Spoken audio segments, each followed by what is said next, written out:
All praise to the Most High. All praise to Yahuwah.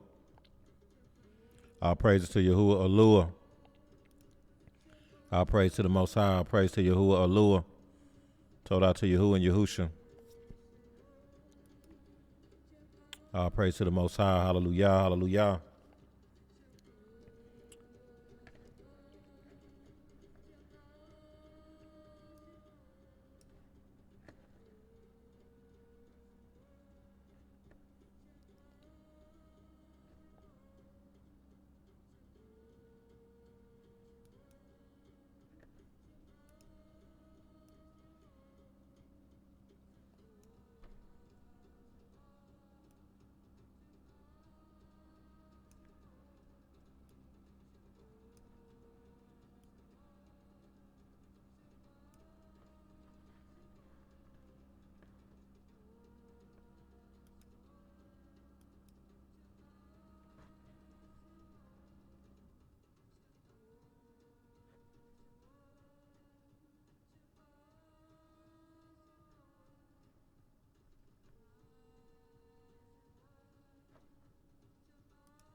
Yahuwah, we want to thank you, Father, for everything you do for us every day. Toda Rabbah, Yahuwah, for your Ruach. Toda Rabbah, for your blessings, your Hesed, your Racham. Toda Rabbah, for your loving kindness, Father, your tender mercies, your right rulings. Toda Rabbah, Yahuwah, for you are wonderful, worthy to be praised, Father, worthy to be extolled, esteemed, honored, glorified, and magnified. Toda Rabbah, Yahuwah, for your Barakot, your Shalom, your Ahavah. Toda Rabbah, for everything that you do for us every day, Father, for you are Thub and your Hesed Olam. Yahuwah, we thank you for another MIDRASH, Father. Toda Rabbah, for blessing us, Yahuwah, to be alive in the land of the living, Father, for blessing us with another MIDRASH, Father.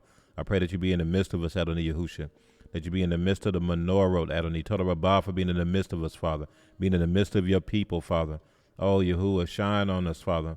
Shine on us, Father, the brightness of your covering, Father, the brightness of your kavod, Adonai.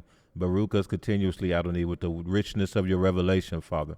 Toda Rabbah, for everything that you show us and reveal to us, Father. Toda Rabbah, for giving us eyes to see and ears to hear, Yahuwah. Baruch atah, for your Barakot, your Shalom, your Ahavah, for your Hesed Olam, for your Hin, for your, oh, Toda Rabbah, Father.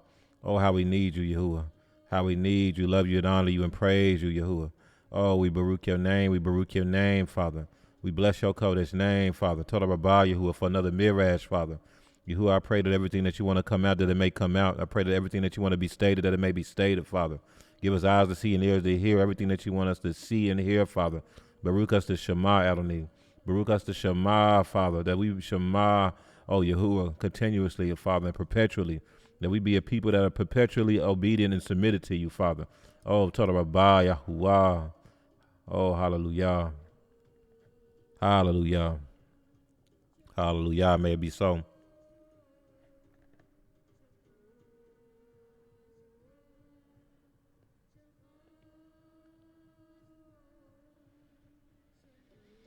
Olam Hudim, Lo Yahuwah, Ula Yahusha HaMashiach. I am Mispar Hudim, La Melech Musha, Ula Melech Yahusha. Kafel Hudim, La Malka Kayil, Ula Malka Yada. Kafel Hudim, La Rosh Haluf Yithro, Ula Rosh Ha'as YeshaYahu. Kafel Hudim, La Hagabira Malaka Deborah, Kafel Hudim, La Shalit Ushalita, Kafel Hudim, La Mushalim, Ula Mushala Ot, Kafel Hudim, La Ishti, La Mushala Ahmed Yahu, praise Yahusha for her. Kafel Hudim, La Alufim, Ula Hakmaot, Kafel Hudim, and Hudim, La Halarim, Ula Halarot, Hudim, La Bakir Alufim, Bakir Sarganim, Bakir Ezerot, Hudim, La Bakir Yakum Yamanim, Hudim. Hallelujah. And Shalom Aleichem, Lakol HaMishbakah. Salute, Shalom Aleichem, Lakol HaMishbakah. Hallelujah. Hallelujah. I'll call it shalom, shalom to you. YeshaYahu and Emunah, shalom, shalom. Bakir Aluf Yubal, Hudim. Bakir Yakum Yamin Yahya. Bakir Ezra Uriah, Hudim. Bakir Sargon Manu. Bakir Ezra Hadassah, Hudim. Ima Shifra, Hudim to you. Ima Oraya, Hudim. Ima Yasha, Hudim to you. Radai Yahu, shalom, shalom. Shamar and Shakah, shalom Barakot. Shema, shalom to you. I meant to get back to you. I saw your message. I'm gonna follow up with you. That's a through idea. Let's talk some more on that last message you had sent. Shir is here. Shalom, shalom. See who else. Somebody, if Shamar let YeshaYahu and YeshaYahu know, cause we doing this just Zoom. We not so you can let them know if you're able to. Just send them a text and let them know in case they want to jump on. Who else?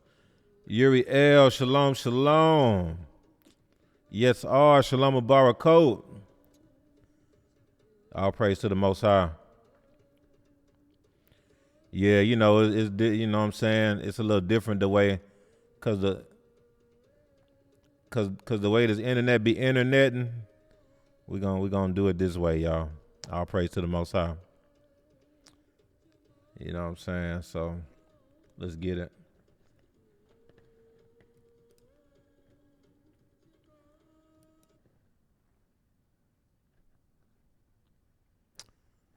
All right. Hoping all is well. Shalom, shalom, what's going on? Much ahavah to the Mishpachah. All right, so we're going to continue in this MIDRASH. We're continuing in the book of YeshaYahu. Okay, so we, me and Bakir Sargon Manu was going in on chapters 1 through 4. I'm going to continue with chapter 5, and the goal is to get through chapter 7. So we're going to get right to it. Ain't nothing to it but to do it. So, Bakir Aloof, if you're willing and able, let's get YeshaYahu chapter 5, verse 1.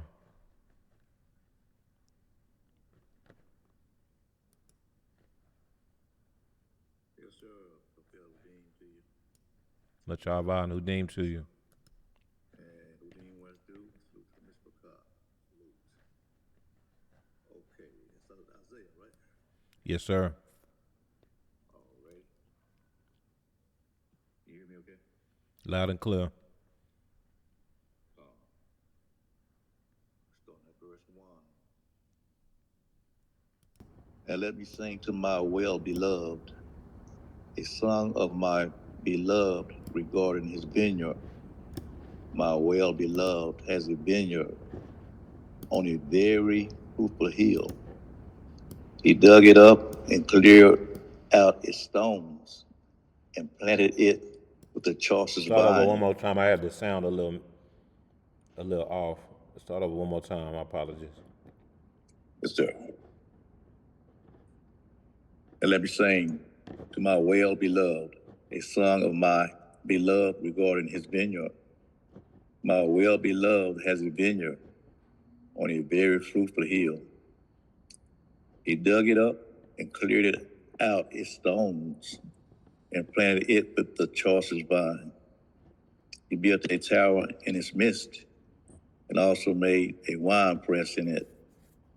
So he expected it to bring forth through grapes, but it brought forth wild grapes.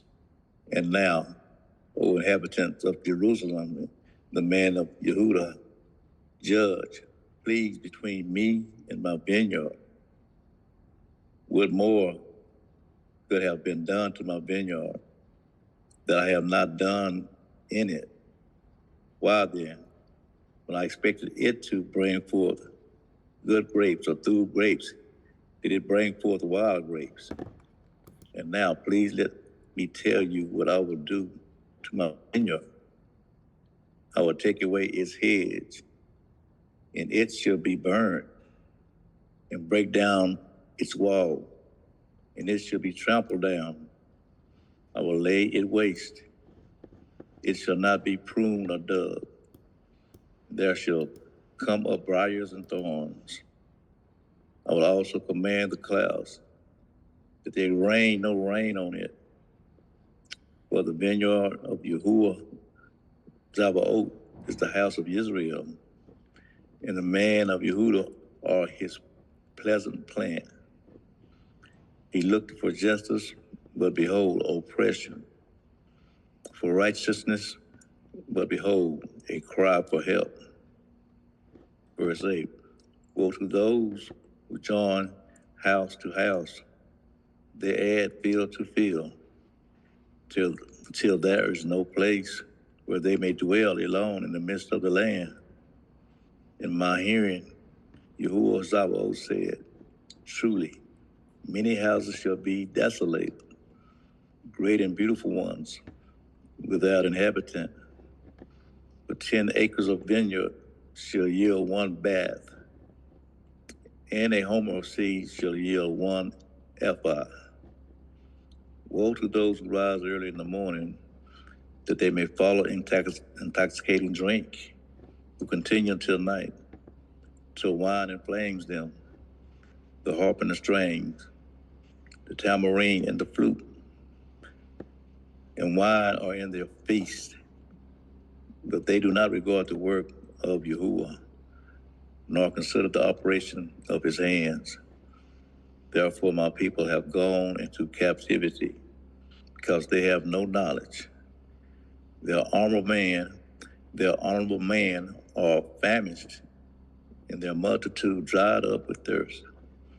Therefore Sheol has enlarged itself, and opened its mouth beyond measure.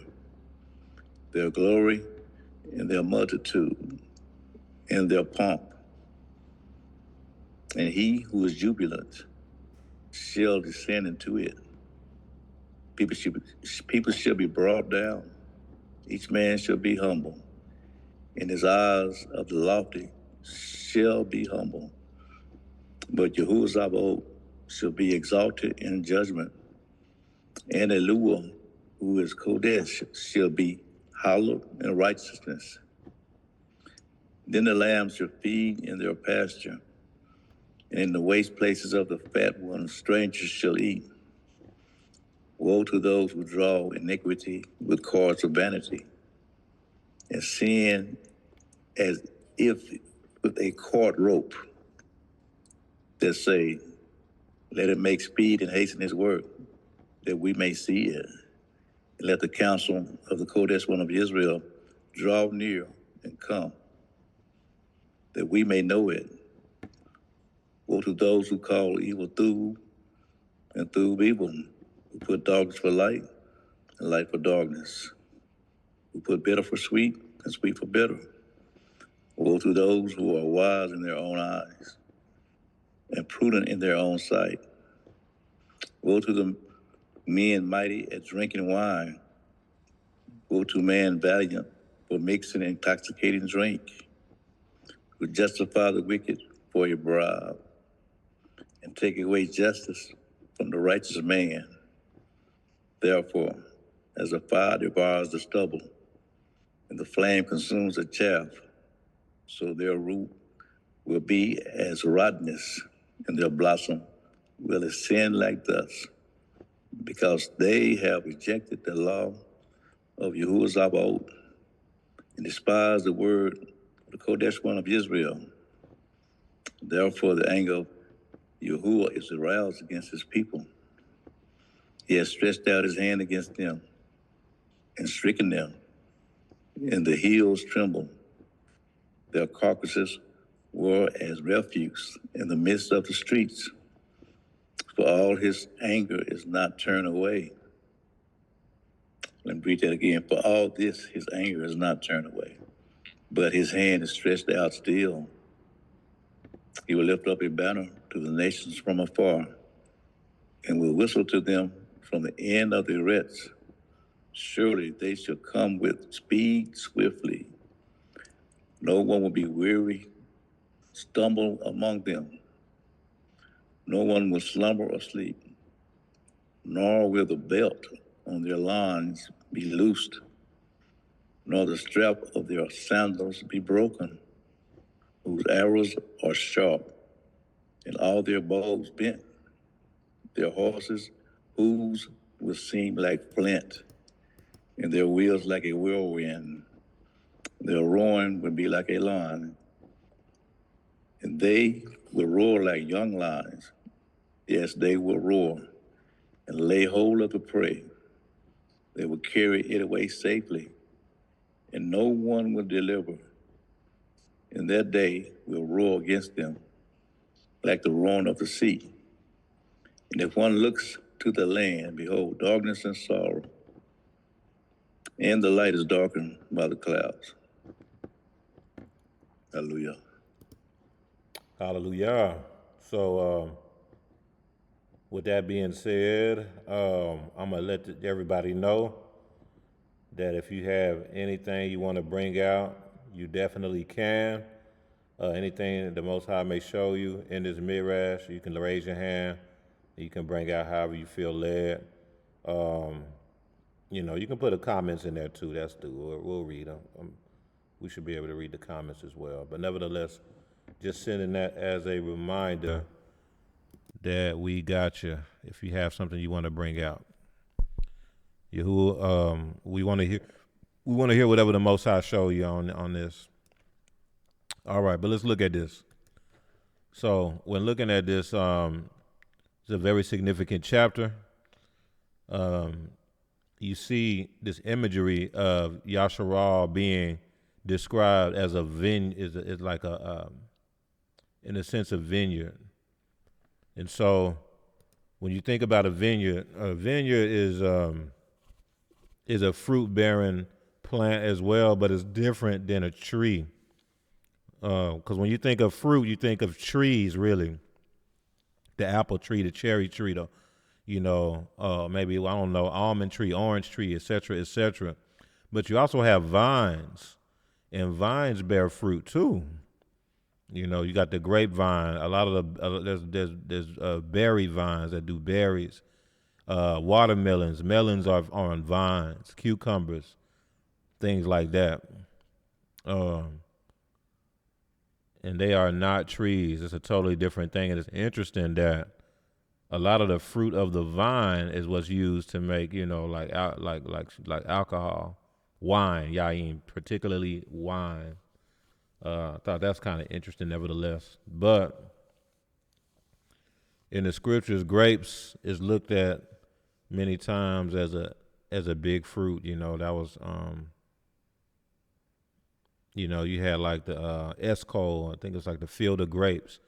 When the children of Israel had spied out the promised land, the first thing they brought back was this cluster of grapes to prove that the land was a through land, a fruitful land. But then you read the imagery about judgment surrounding the grapes, where Yahusha tread in the wine press, tread in the wine and things like that imagery and language surrounded around treading the wine press in his wrath, surrounds around judgment. So you had these different aspects surrounding the grapes. But that's particularly what vineyards are related to in the scriptures is it's grapevines many times. Even though there's other fruits that grow on the vine as well. So keeping that in mind, let's take a look. It says, now let me sing to my well-beloved, a song of my beloved regarding his vineyard. Now, this sounds like something from Song of Solomon, don't it? It sounds like a love, like almost like it was about to start a love story from a husband talking to his wife. And there's a reason why. That's because YeshaYahu or Israel is the bride of Yahuwah. It's the bride of Yahusha. You know what I'm saying? So that's why he's talking like this. This language is like a love story. It says, my well-beloved has a vineyard on a very fruitful hill. He dug it up and cleared out its stones and planted it with the choicest vine. So basically, he transplanted it. So he had this vineyard on a very fruitful hill. He had dug it up, cleared out its stones. So he cleared out the bad stuff and then planted it with the choicest vine. He planted it in a through place. So this is probably about when Yahuwah took Israel, brought them out of Mitzrayim. He dug it up, because we were planted in Mitzrayim in captivity, and then transplanted us in a through place, the promised land. That's probably what this is talking about, because he dug it up, cleared out its stones, and planted it with the choicest vine. He built a tower in its midst, and also made a wine press in it. So he expected it to bring forth through grapes, but it brought forth wild grapes. So if y'all ever I had tasted wild grapes for the first time maybe about a year ago. It might have been about 2 years now. We had found some wild grapes. I know some of y'all remember this, ATX. We found some wild grapes. I think they call muscadine grapes, something like that. And we was excited. We were like, man, look at these. These are real grapes. And so then we had tried them, and them things were so bitter. They were so acidic. They were burning like the inside of your mouth and stuff. They were so acidic. They were so like bitter, like highly, extreme bitter. And yeah, they was nasty. I mean, they was the skin was real thick. But they was grapes. They just wild grapes. We just saw them out. We just saw them on the tree line, just wild, just growing. And, like, man, let's go and try them out. We looked it up. We did the research. They said they're edible. So, yeah, okay, let's see what it tastes like. Man, them things were so bitter. I mean, they is edible, though. But they just nasty. They wild grapes. They're not the same as the grapes that are well taken care of, that are pruned and tended on the grapevine, that you use to make yayin and you use to eat. It's sweet. They thub grapes. Nah, them wild grapes ain't like that. Them wild grapes are they have thick skin. They're they just pop up, and you can catch them wrapped around random trees in the woods in a certain time of year. I think roughly around like April, May, June time frame, between like Pesach and Shavuot time frame, around the time of the counting of the Omer. At least in Texas, around that time. I know sometimes it varies based on the geography, the location. But nevertheless, they not through grapes. That's nothing I would be trying to eat. And so, imagine you tending the grapevine. You got a grapevine, a vineyard. You tended, you planted, you took care of it, you pruned it, you did all the things for it to bear through fruit, and it bore wild grapes.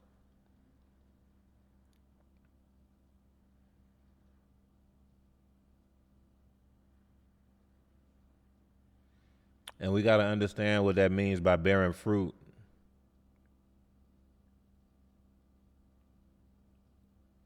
Yahuwah inspects our fruit. He expects and inspects our fruit. But what is fruit? How do you bear fruit? You see what I'm saying?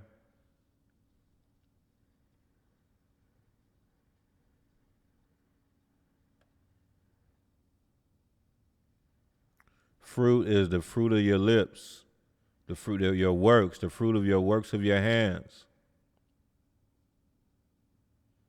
The fruit of your body, your children. How are you raising your children? That's fruit. How are your children coming out? Are they coming out ready to serve Yahuwah? Or are the children being raised to serve, to be in the world? That's the fruit that Yahuwah inspects, that he's looking for. So if it's bad fruit, that means, man, like the way that YeshaYahu 5 is talking, it's like, man, the fruit was just bad. It was all like, so that means the teachings coming out are corrupted. The words coming out to the masses, the teachings are not aligned with Yahuwah. Bad fruit, wild grapes. The children are not aligned with the Most High because they're not being raised to it. Corruption is everywhere in all the major systems. The government system, the school system, etc., etc. And so Yahuwah inspected, and he said he wasn't pleased. He's like, man, no. I expected through fruit, and YeshaYahu is bringing out bad fruit right now. When you read the book of MIDRASH, it talks about you can tell a tree by its fruit. It was referring, and it was in the context of the Nabi'im, of the prophets. And so that means that the majority of the teachers and the prophets and stuff they're not teaching the truth. That's a sign that the fruit is really bad coming out of the nation. That's why Yahusha in the book of YeshaYahu, he said you can tell a tree by its fruit. And he had this, and Yahusha was teaching to beware of false prophets, how they come as wolves in sheep's clothing.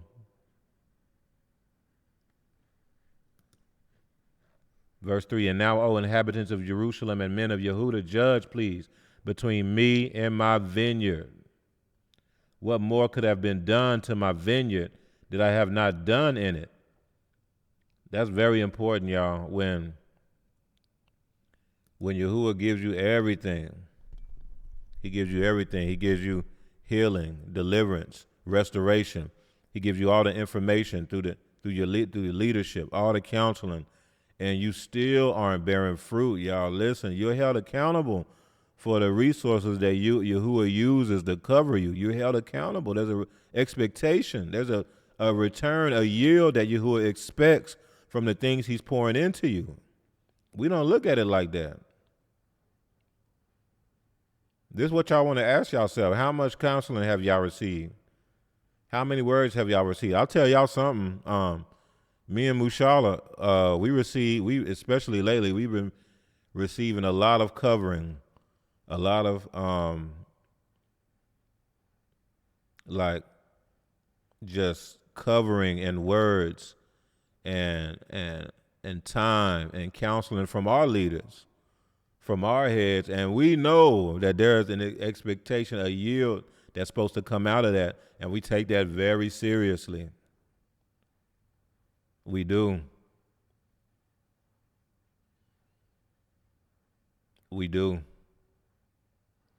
I'm just saying that as an example. Now, there's no pride, because, man, listen, no, I ain't saying there's no pride. Listen, I'm just saying that as an example because y'all really want to take heed because Yahuwah, man, listen, we coming up on Pesach. This is the stuff he's going to be looking at. He inspects your fruit. He expects a yield from the stuff he's pouring into you. What has Yahuwah been pouring into you? How much counseling have you received from your leadership? How many words have you received from your heads? How many words have you been receiving? How many teachings have been being brought out? No Hebrew left behind, et cetera, et cetera. Shabbat after Shabbat, MIDRASH is prep days. The list goes on and on and on.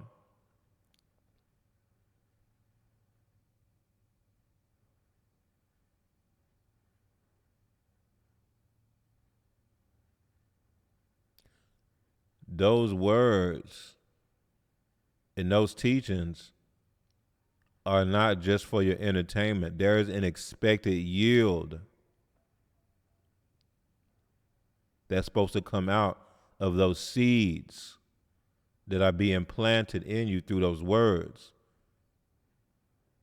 Those seeds Yahuwah's planting in you through his leaders in the form of counseling, advice, wisdom, teachings, etc., etc. There is an expected yield that Yahuwah is expecting from that. He does not bless you with revelation just so you can say, I got this new revelation. He does not do that, y'all. There's a yield expected. There's actions expected from that.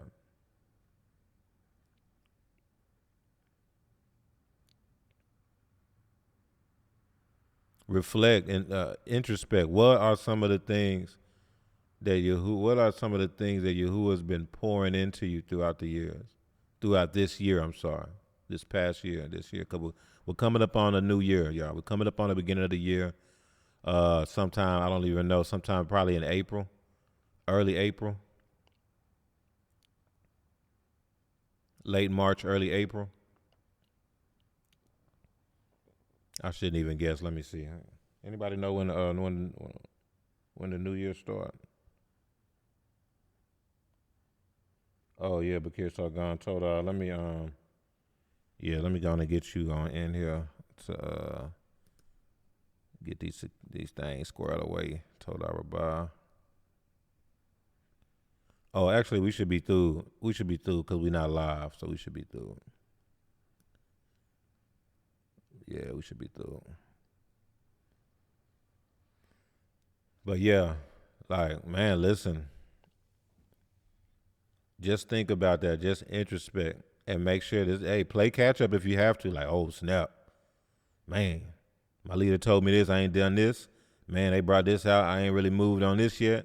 Man, I've been counseled on this. I was supposed to do this, supposed to do that, and ain't moved on none of those things. Told Rabbi YeshaYahu and YeshaYahu. Shalom, shalom.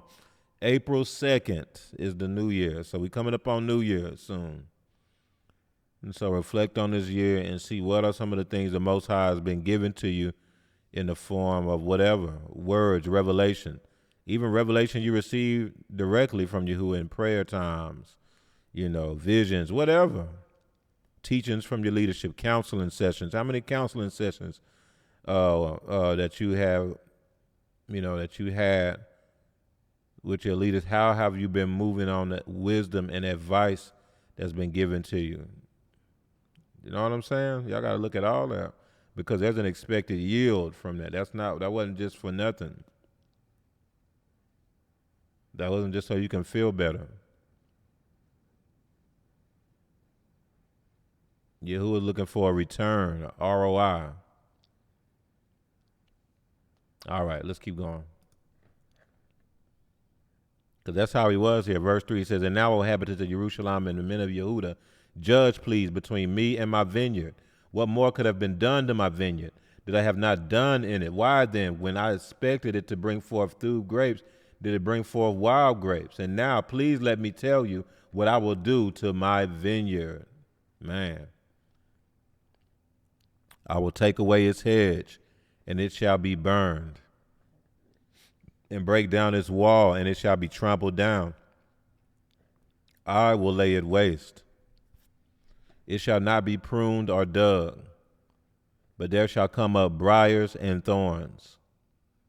I will also command the clouds, that they rain no rain on it. For the vineyard of Yahuwah Sabaoth is the house of Yisrael. So look, letting you know, the interpretation right there. It's about YeshaYahu, Israel. And the men of Yehuda are his pleasant plant. He looked for justice, but behold, oppression. For righteousness, but behold, a cry for help. Man.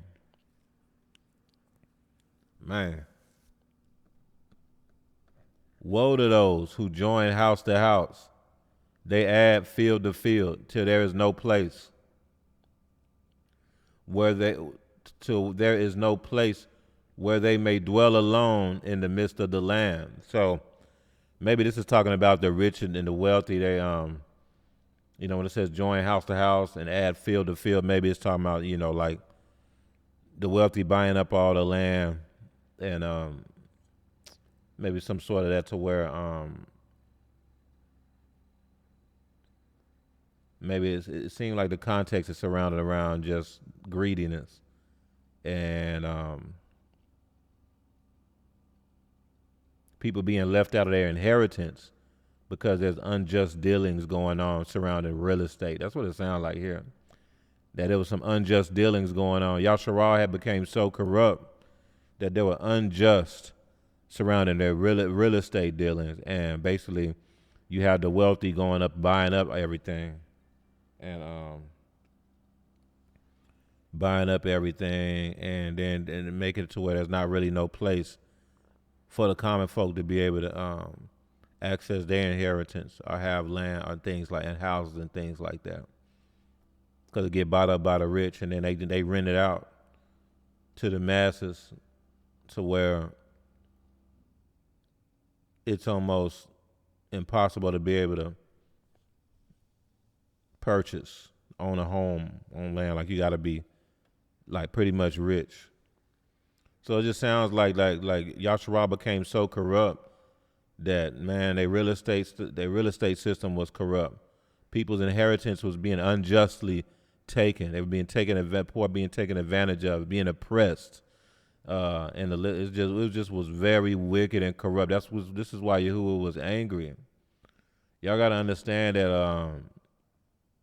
the byproduct of sin and going against Yahuwah, a big byproduct of that is oppression starts happening. Oppression meaning people being treated unfairly, people being taken advantage of, especially certain groups like the fatherless, the widows, the orphans. This is why Yahuwah cared a lot about the fatherless, the widows, the orphans, and specific people groups like that, because they are the most, some of the most vulnerable to being able to be taken advantage of and oppressed, y'all. And Yahuwah is not through with oppression.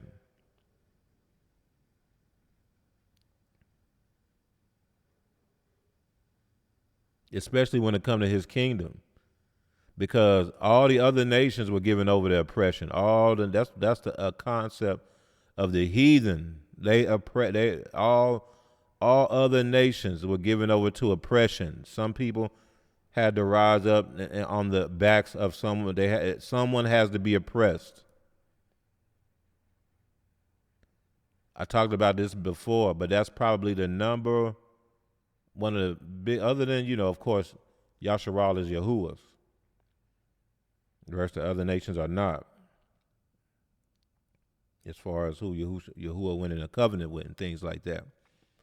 But as far as practically, the major difference between YeshaYahu when it's in the right standing and the rest of the heathen is that YeshaYahu was supposed to be without oppression.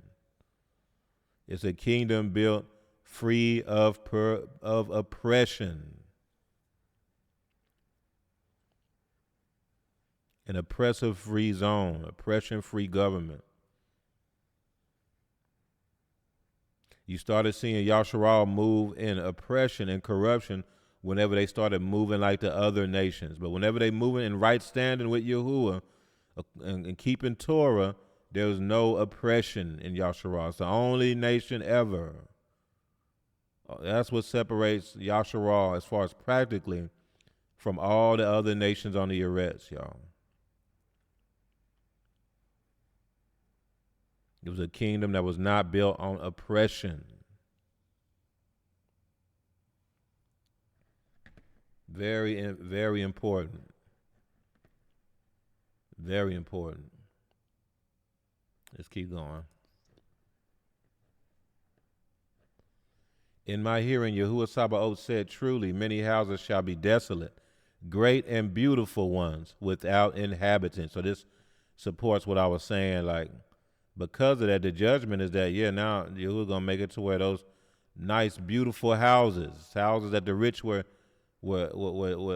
taking and inhabiting, that were probably a part of inheritances from others, they're going to be empty. For 10 acres of vineyard shall yield one bath, and the omer of seed shall yield 1 ephah. So this is like basically saying, man, like this is going to be a very low yield coming from YeshaYahu. And it was true. You got to think about it.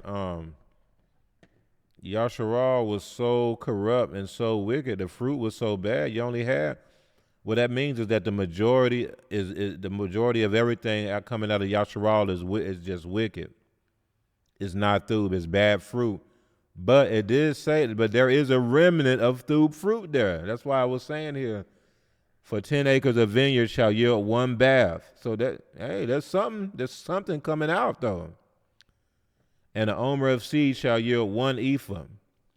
It's a remnant. It's a small amount, but there's something coming out. And that probably explains how you still had some people who served Yahuwah there. There was a remnant, but you still had some people there. You had, certain prophets that were still there, certain Nabi'im. They were getting oppressed. They were dealing with a lot because the majority was against Yahuwah. But nevertheless, there was still like a remnant of people who were joined to Yahuwah still there, even in this corrupt time. And y'all got to think about today, right now, like, man, look, right now, man, the majority is joined to Babylon. The majority is in the world. It's a very, very small remnant that actually serve Yahuwah even today out of YeshaYahu, a very small remnant. That's where we at today. Let me see something.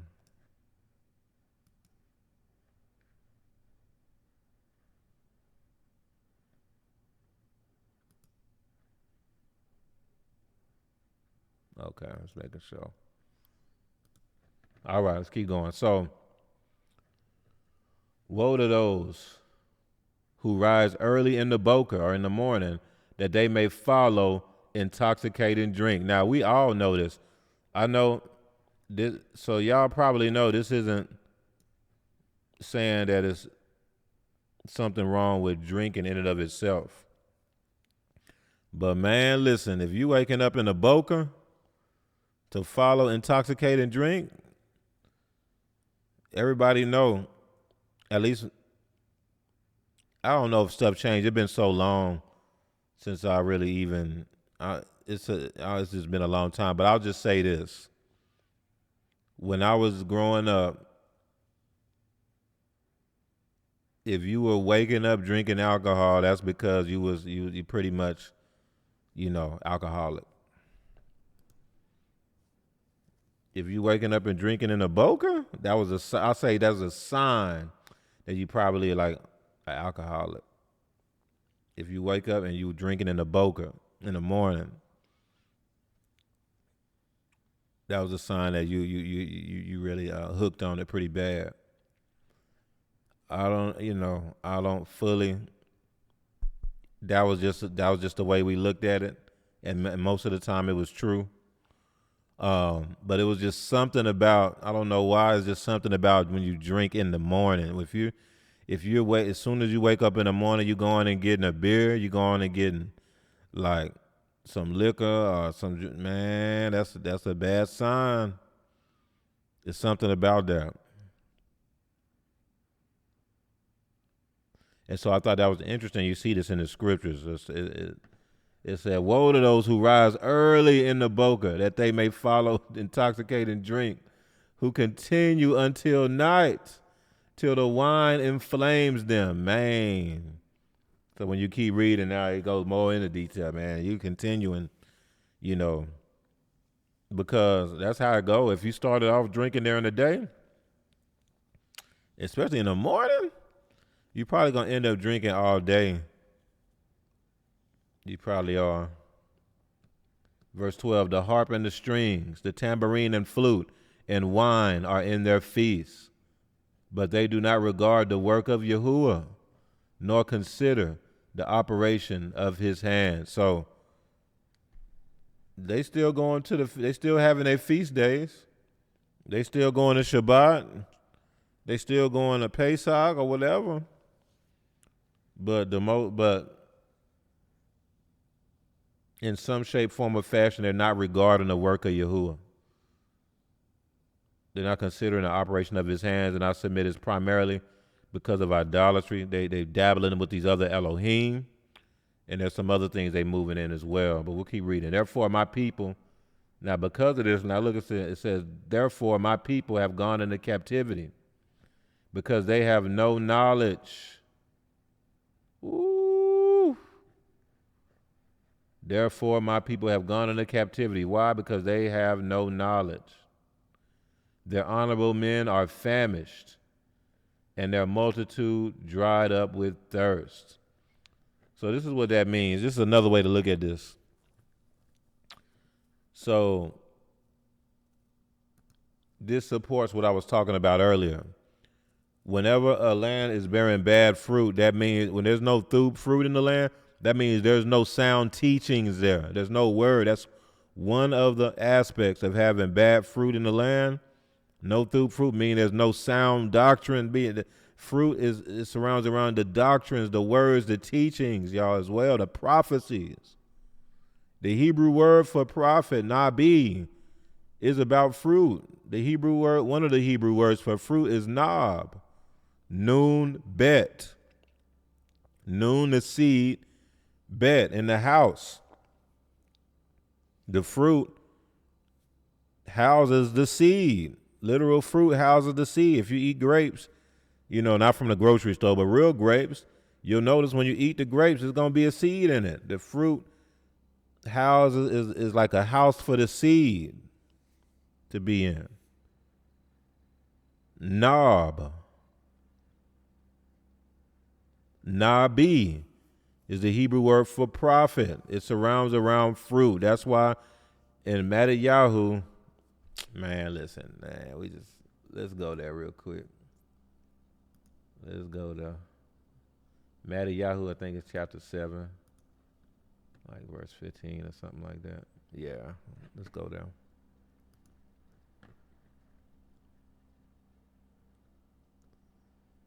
Verse 15, it says, beware of false prophets who come to you in sheep's clothing, but inwardly they are ravenous wolves. Now you see here, Yahusha is talking about prophets. That's the context. He said, beware of false prophets. Then he says in verse 16, you will know them by their fruits. So now you see Yahusha associating prophets with fruit. Why? Because one aspect of bearing fruit is sound doctrine, sound words coming from the teachers and the prophets, Mishpaka. That's why the Hebrew word for prophet surrounds around the Hebrew word, one of the Hebrew words for fruit, nab, or nob, or something like that.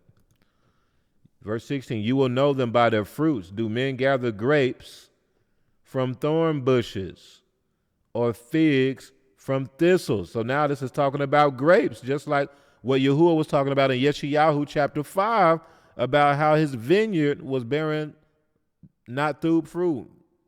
It was bearing bad grapes. Verse 17, even so, every thub tree bears thub fruit, but a bad tree bears bad fruit. A thub tree cannot bear bad fruit, nor can a bad tree bear thub fruit. Now, a tree represents a family, a nation, bloodlines. A thub tree cannot bear bad fruit. You will know them by their fruit. A thub tree cannot bear bad fruit. That's a huge deal.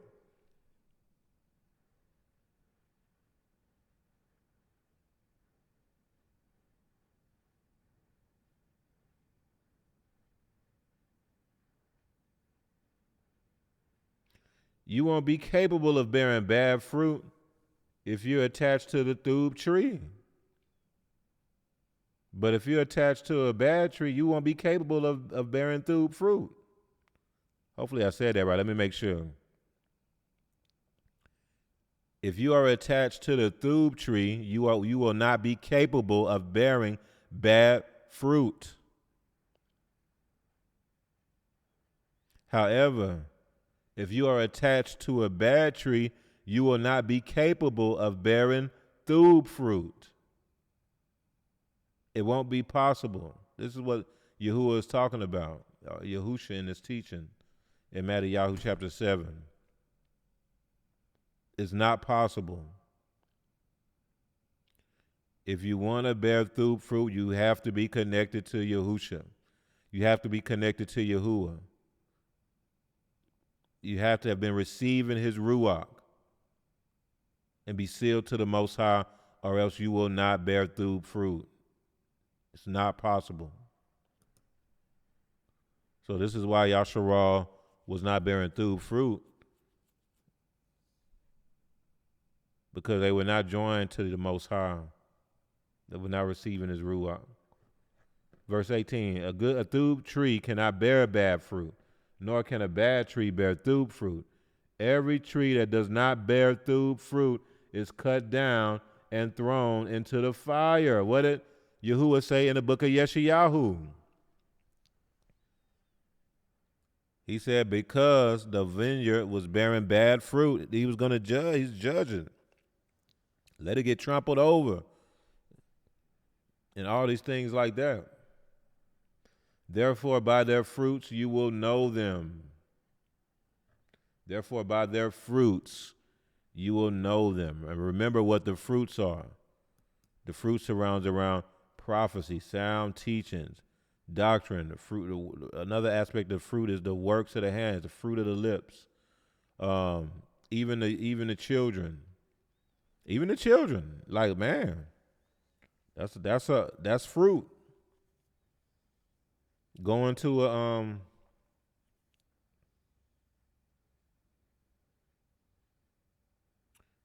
go into an assembly, establishment, a school, and look at how the children look at the children. Now, what I'm not saying is that children have to be perfect. Now, that ain't, I know, listen, I got children, Y'all ain't gonna do what they do. I'm not saying that. But at the same time, the children are fruit. Generally speaking, how are the children doing? Are they respecting their Ab and Amma? Do they listen? Do they love Yahuwah? Do they praise? Do they worship? I remember that was that was a big thing.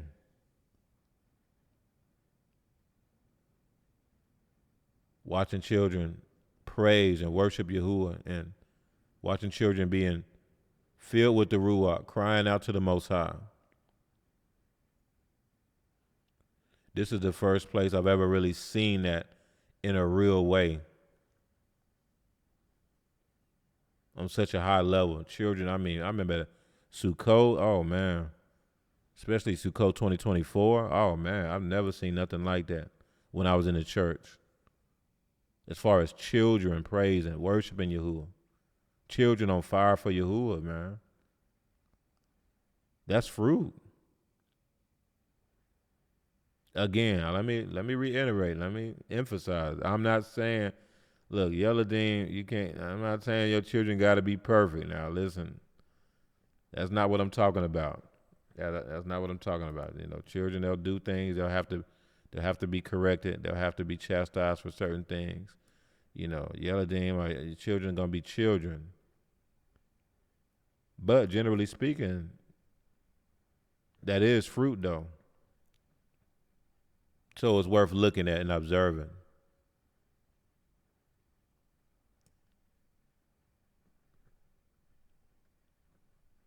All right. It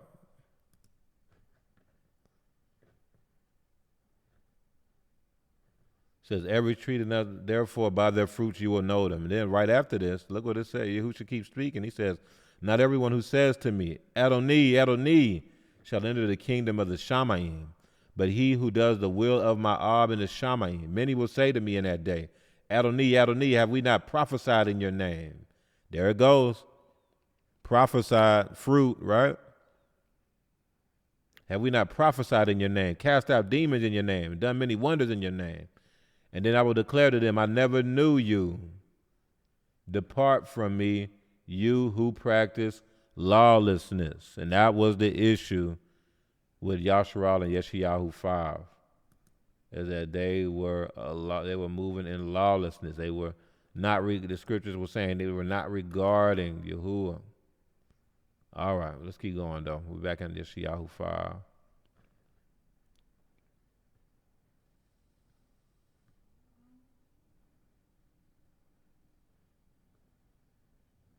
They do not regard the work of Yahuwah, nor consider the operation of his hands. Therefore my people have gone into captivity, because they have no knowledge. This is the point I was making. When it says there in verse 13, YeshaYahu 5, their honorable men are famished, and their multitude dried up with thirst. That means there's no word, there's no sound word going on there. Their honorable men are famished. That's I submit that's surrounds around ruachally, at least a ruachal layer that surrounds around a famine of the word, Ms. Parker. Their honorable men are famished. That surrounds around a famine of the word, y'all. Their multitudes dried up with thirst. That means there's no living water there. There's no living water. So this is a famine of revelation, a famine of the word, a famine of revelation, the living waters. There's no sound doctrine flowing out there. So because of that, it says in verse 13, my people have gone into captivity because they have no knowledge. The reason why they have no knowledge is because there's no sound doctrine. The sound doctrine is not coming out there. It's not flowing out there right now because the corruption is at such a high level in YeshaYahu at this time.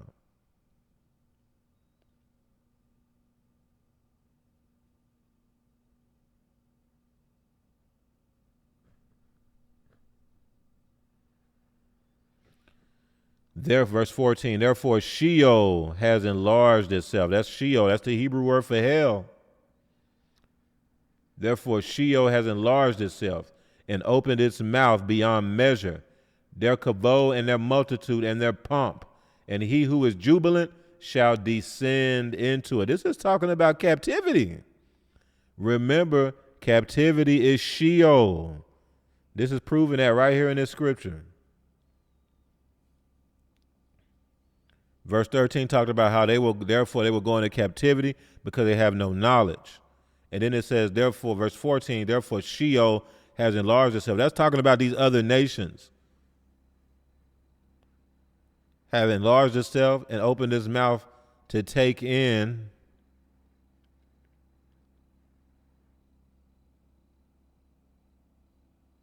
YeshaYahu, to swallow YeshaYahu up. To be in captivity, to be in the belly of the beast. Captivity is Sheol, Mishpaka. Captivity is hell, Sheol.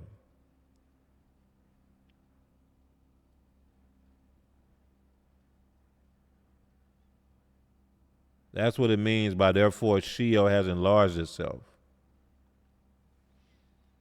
Verse 15, people shall be brought down, each man shall be humbled, and the eyes of the lofty shall be humbled.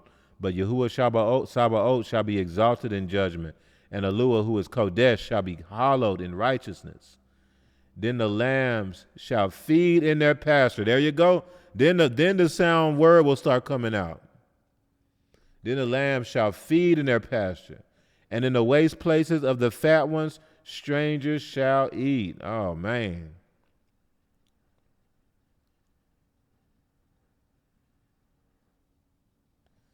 Woe to those who draw iniquity with cords of vanity and sin as if with a cart rope. So this is talking about drawing sin with cords of vanity. That's basically talking about how vanity can be let's talk about how vanity can be a snare. Cords of vanity, like vanity can tie you up and ensnare you. Woe to those who draw iniquity with cords of vanity and sin as if with a cart rope, that say, let him make speed and hasten his work, that we may see it. And let the counsel of the Kodesh one of Israel draw near and come, that we may know it.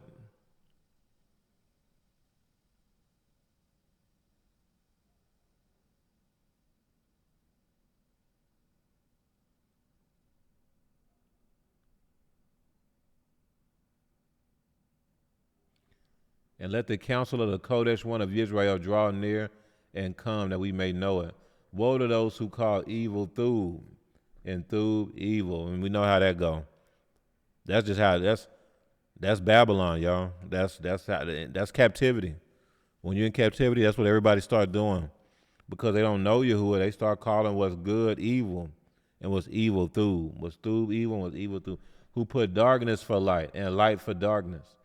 Who put bitter for sweet and sweet for bitter. And that goes back to the remember the bitter grapes, the sour grapes.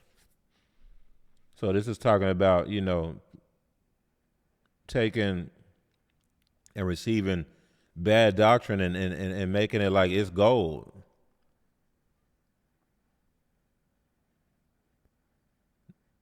Taking false words and as if it's straight from the Most High, and it's not. It's straight from corruption and perversion.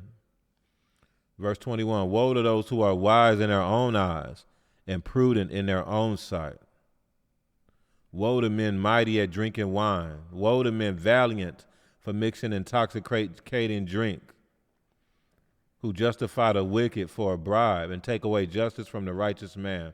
Therefore, as the fire devours the stubble and the flame consumes the chaff, so their root will be as rottenness, and their blossom will ascend like dust, because they have rejected the Torah of Yahuwah Sabaoth. Y'all listen, that was Matthew chapter 7.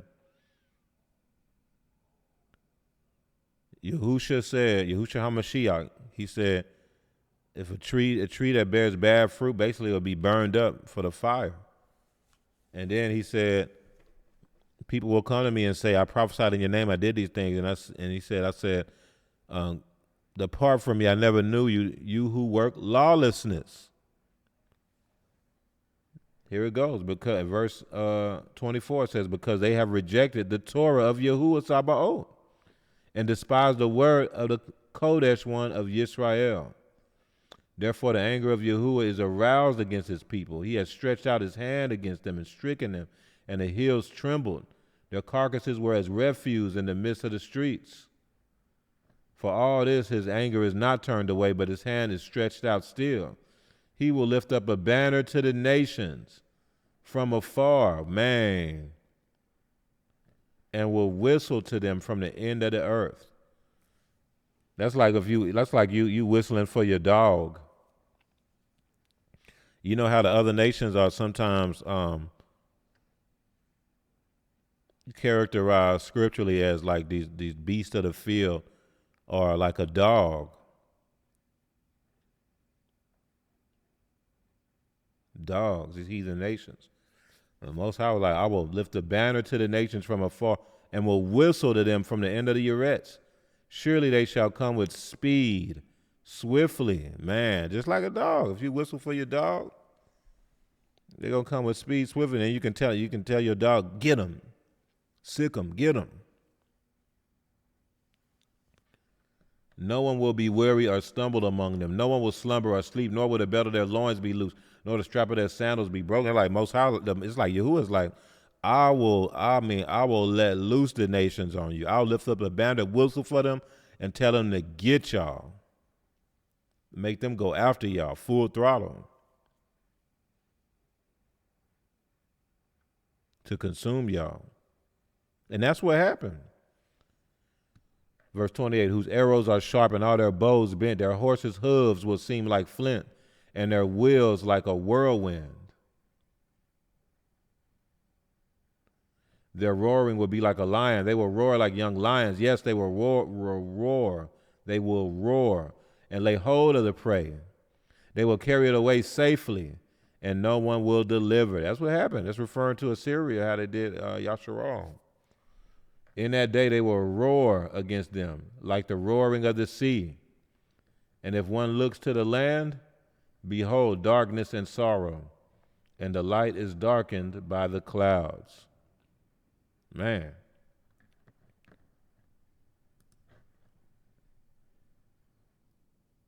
All right.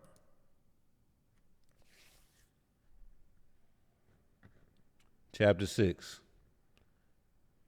In the year that King Uzziah died, I saw Adonai sitting on a throne, high and lifted up, and the train of his robe filled the temple.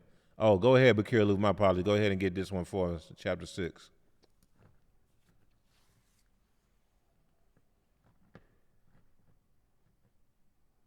Yes, sir, no problem.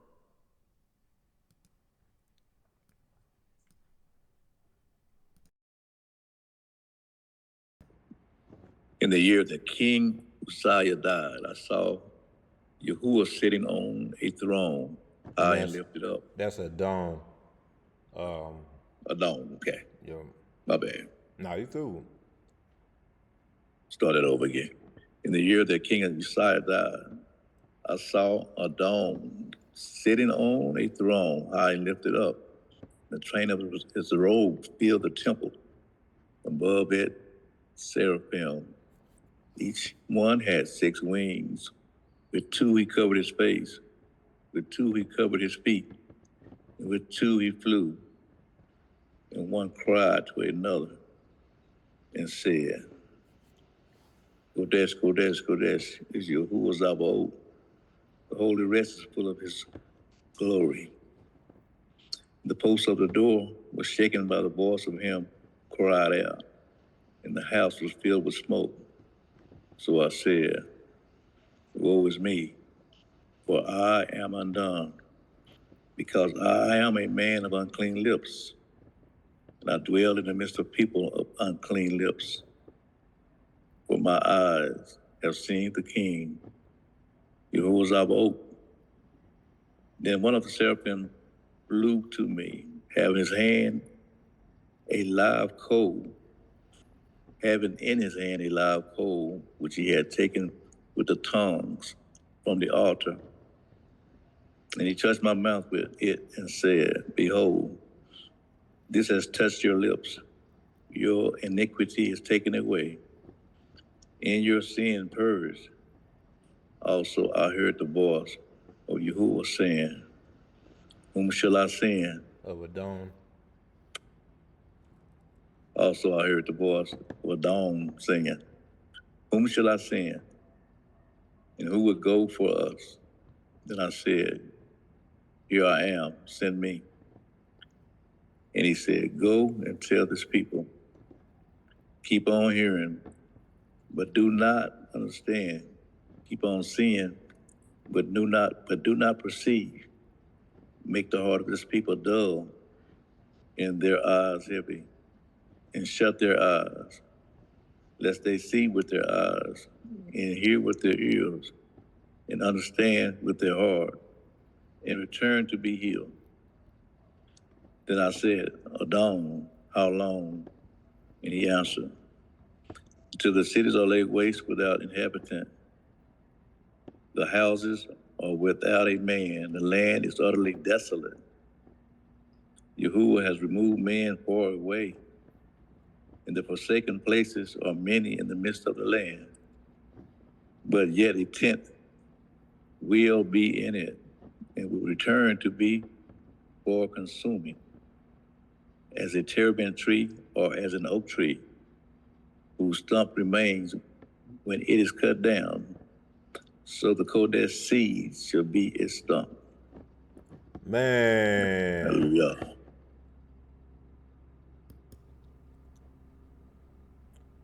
Bakir Luke, did you have anything you wanted to bring on this?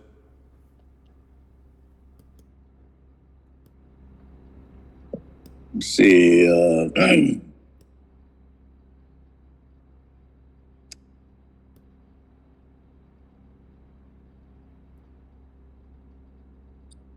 just the these seraphim, man, had 6 wings, with 2 covered his face and 2 he covered his feet, and with 2 he flew.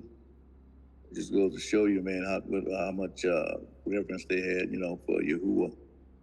The Kodesh one, YeshaYahu. And, like I say, the whole earth it's full of his glory. We see that today. He's still in charge. He's still, running things, behind the scenes that we don't even know about. So it kind of stood out to me. And how he was, he said, he was undone because he was a man of unclean lips, like many of us are. We had unclean lips before we came into this truth, But like you say, the seraphim flew to the live coal, and like you say, they took away his iniquity, purged his sin. So it kind of jumped out at me. So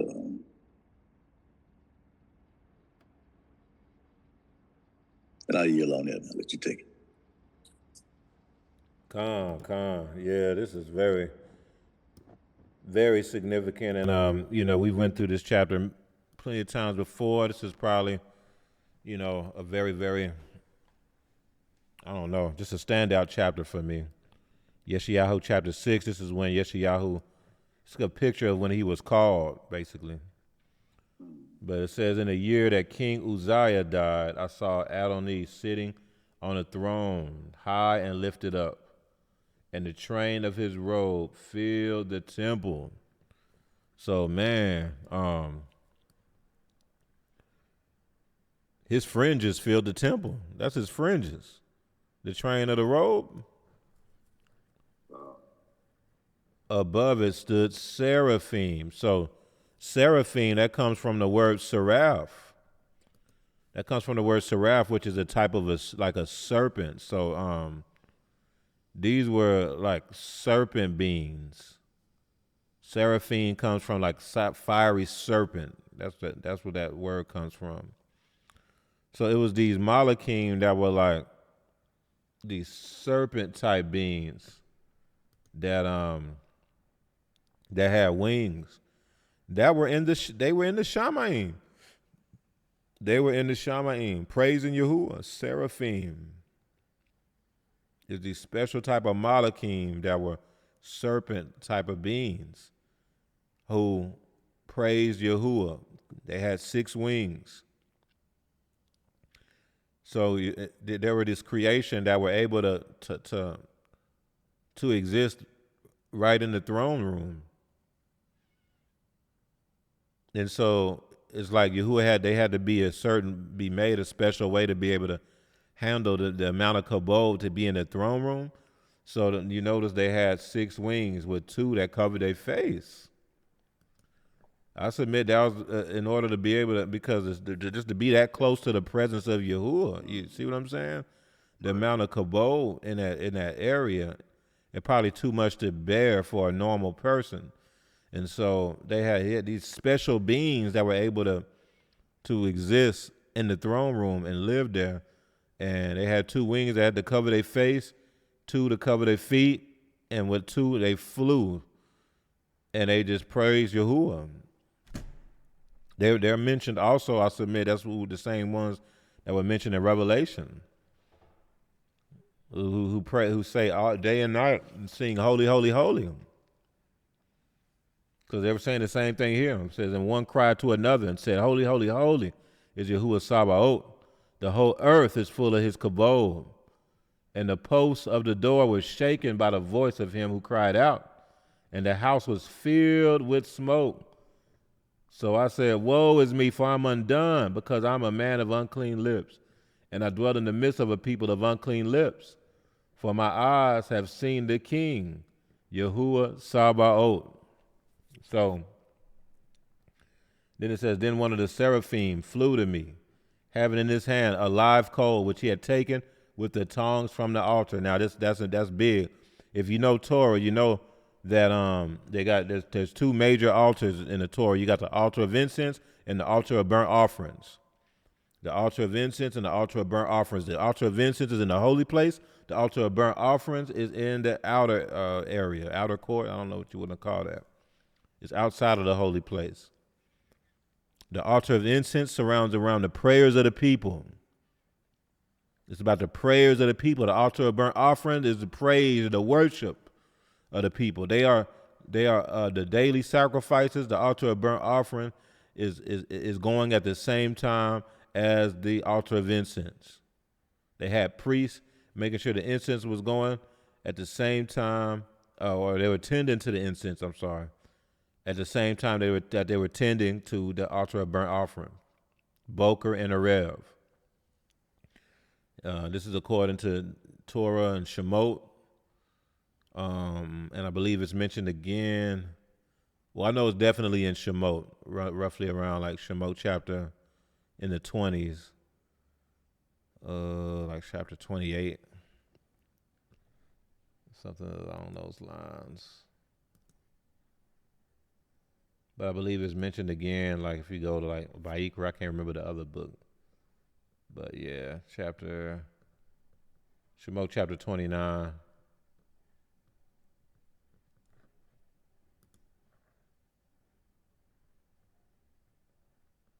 Surrounding the daily sacrifices. The Torah surrounding the I believe it's in Bamidbar as well. But it goes into how the altar of incense is tended to the same time as the altar of burnt offerings during the daily sacrifices. Shemot 29, verse 38, just a quick example, says, now this is what you shall offer on the altar. This is regarding the daily sacrifice. You even see it in the little title right here. This is what you shall offer on the altar: 2 lambs, the first year, day by day, continually, 1 lamb in the boker, and the other lamb you shall offer at twilight. That's Arev. And then so now if you go down, then you will see surrounding the altar of incense, which is the next passage, and then right in the beginning of the next chapter, it says, you shall make an altar to burn incense on. You shall make it of acacia wood. And then if you keep reading, you'll see here that it says, and you shall burn on it sweet incense. Every boker, when he tends the lamps, he shall burn incense on it.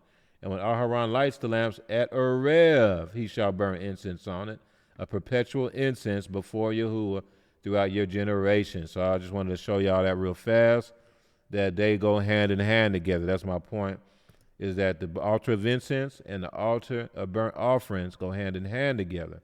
The incense symbolizing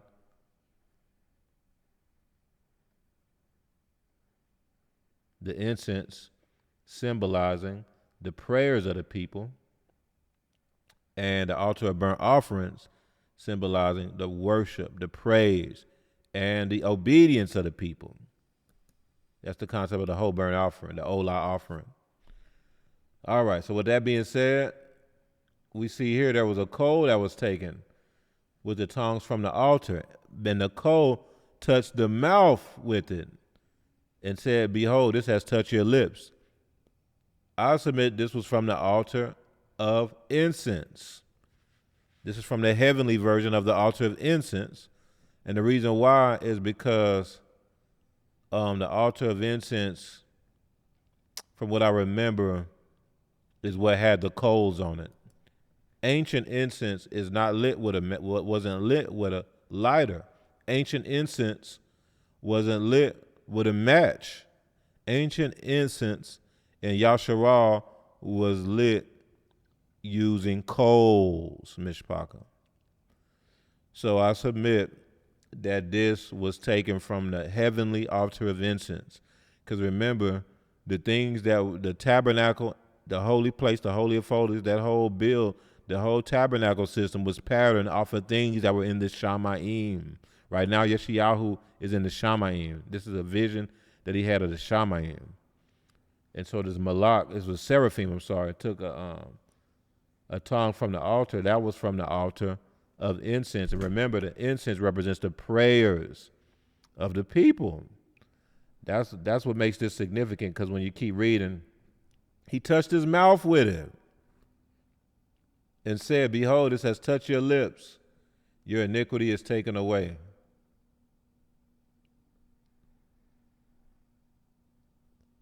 Your iniquity is taken away and your sin is purged. So basically, there was some ruka deliverance that happened in a sense, and I submit it has some sort of association with with his prayers being heard, his petitions being granted.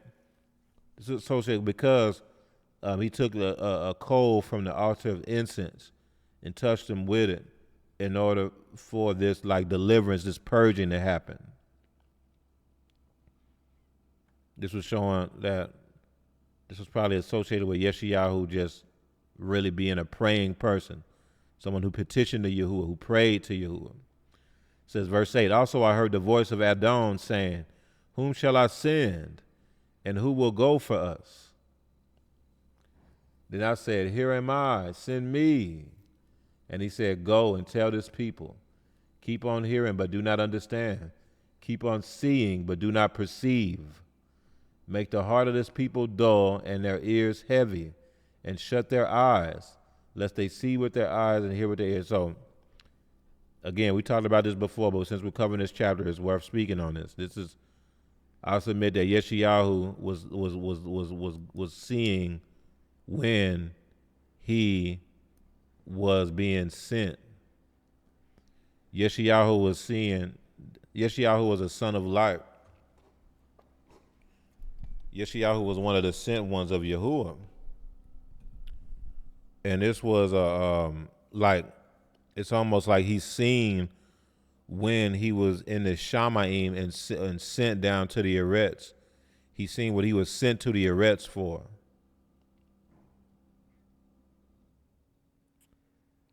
I really do believe this was more than just a regular vision. This was like the Most High showing him when he was actually in the Shamaim and that he's the one who chose to be sent to the Eretz for this function, to do this job.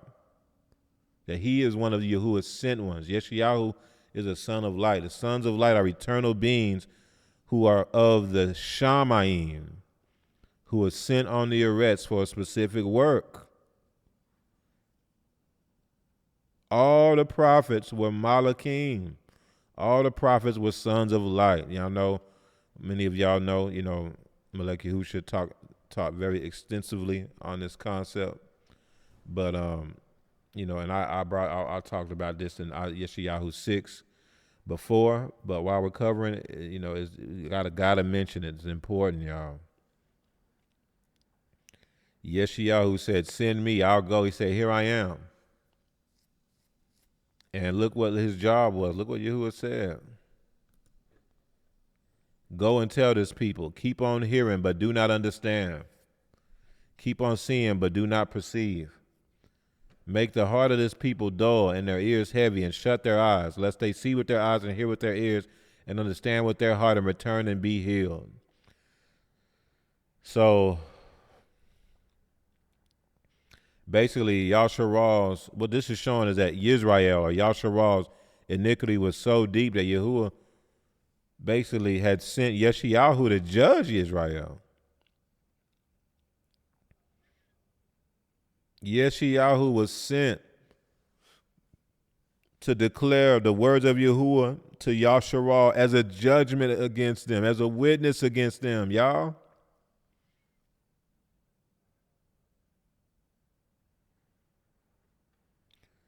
Because like I said, once a word is spoken, you are held accountable to how you move on that word. And there's a return that's expected from that, from you receiving that word. But Yahuwah is using YeshaYahu to harden their hearts.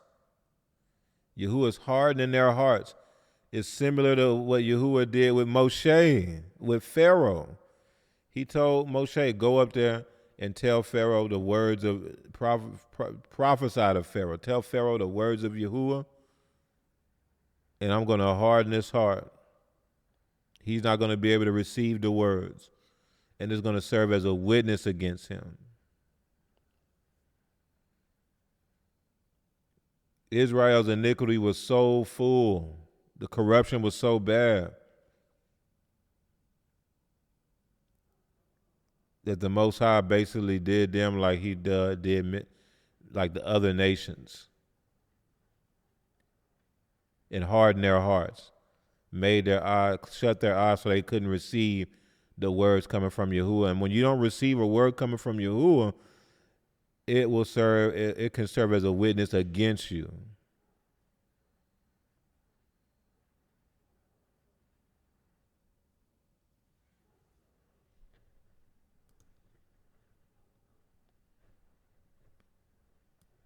Bakir Sargon Manu, he quoted Revelation 4:6-8.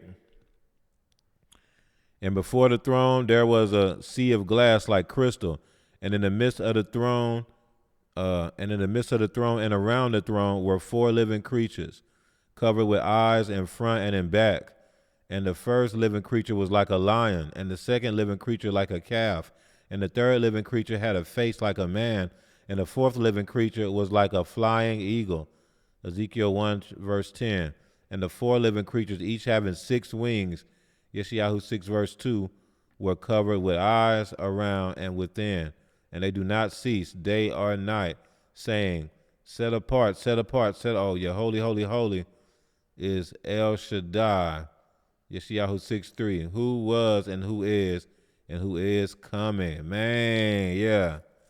Yeah, that's crazy. That's deep. Yeah, so that's showing, that's the, so he quoted the address of where it's at in Revelation and how that lines up. All praise to the Most High. So YeshaYahu's job is to go bring out this word to the Most High. And basically, this word that they're gonna reject, the heathen are gonna reject. I'm sorry, that Yasharal is gonna reject. That's a tough job. That's a tough job. Your job is to go out and bring out this word that you know everybody's gonna reject. Yahuwah's like, yeah, they're not gonna receive it.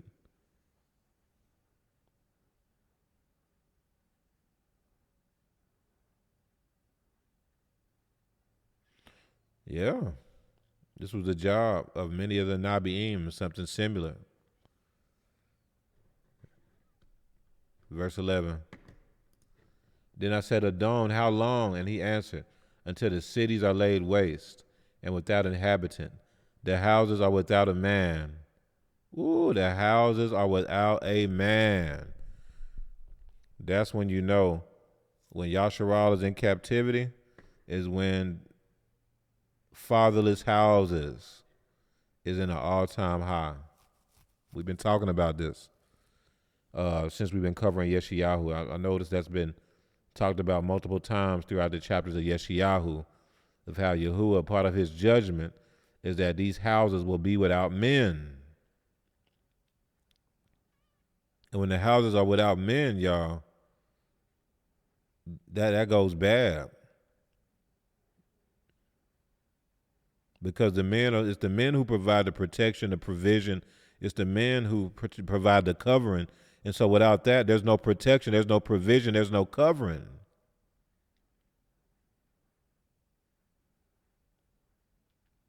That's why you see that here in Babylon, in our communities today. You go in communities that are majority without men in the household, and there's no covering, no protection, no provision.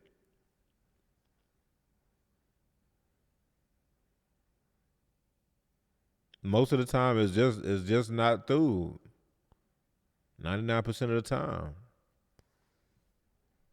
it says the land is utterly desolate. Yahuwah has removed men far away, man. And the forsaken places are many in the midst of the land. But look at this, verse 13.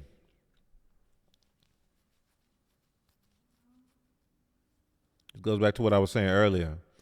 But yet a tenth will be in it. Man. So that's a remnant. There'll be a remnant still there. That goes back to what I was saying surrounding how a seed, the 10 acres of land will yield like the small amount, and will return and be for consuming, as a terebinth tree or as an oak, whose stump remains when it is cut down. So the Kodesh seed shall be its stump. So that's about Kodesh seed, y'all. It's about Kodesh seed. And so even though there will be this great judgment and Yasharal will go into captivity because of the wickedness of Yasharal, there is this remnant that will still be there. There will still this remnant that will still remain. It's just a very small amount. All right. Let me see something here. All right, Bakir Luv, let's get chapter 7.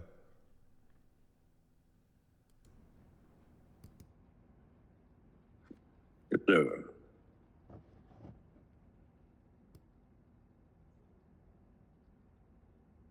Now it came to pass in the days of Ahaz, the son of Jotham, the son of Uzziah, king of Judah, the Rezin king of Syria, and Pekah, the son of Remaliah, king of Israel, went up to Jerusalem to make war against it, but could not prevail against it.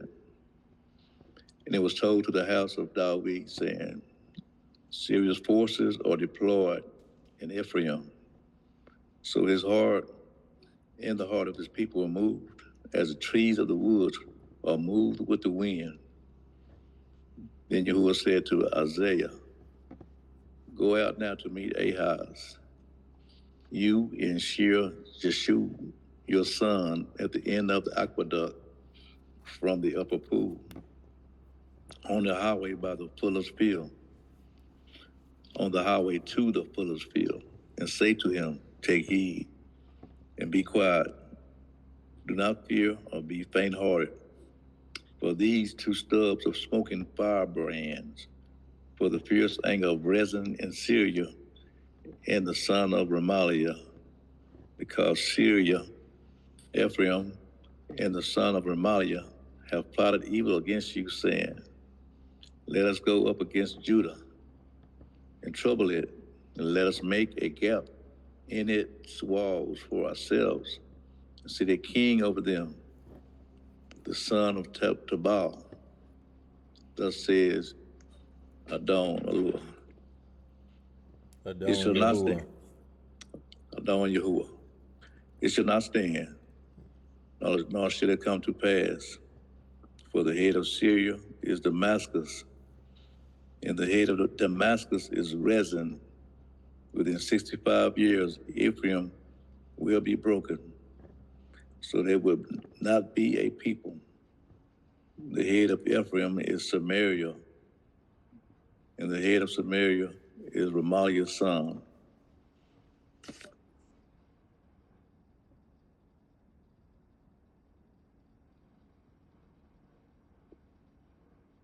Okay, I lost my place. What was that?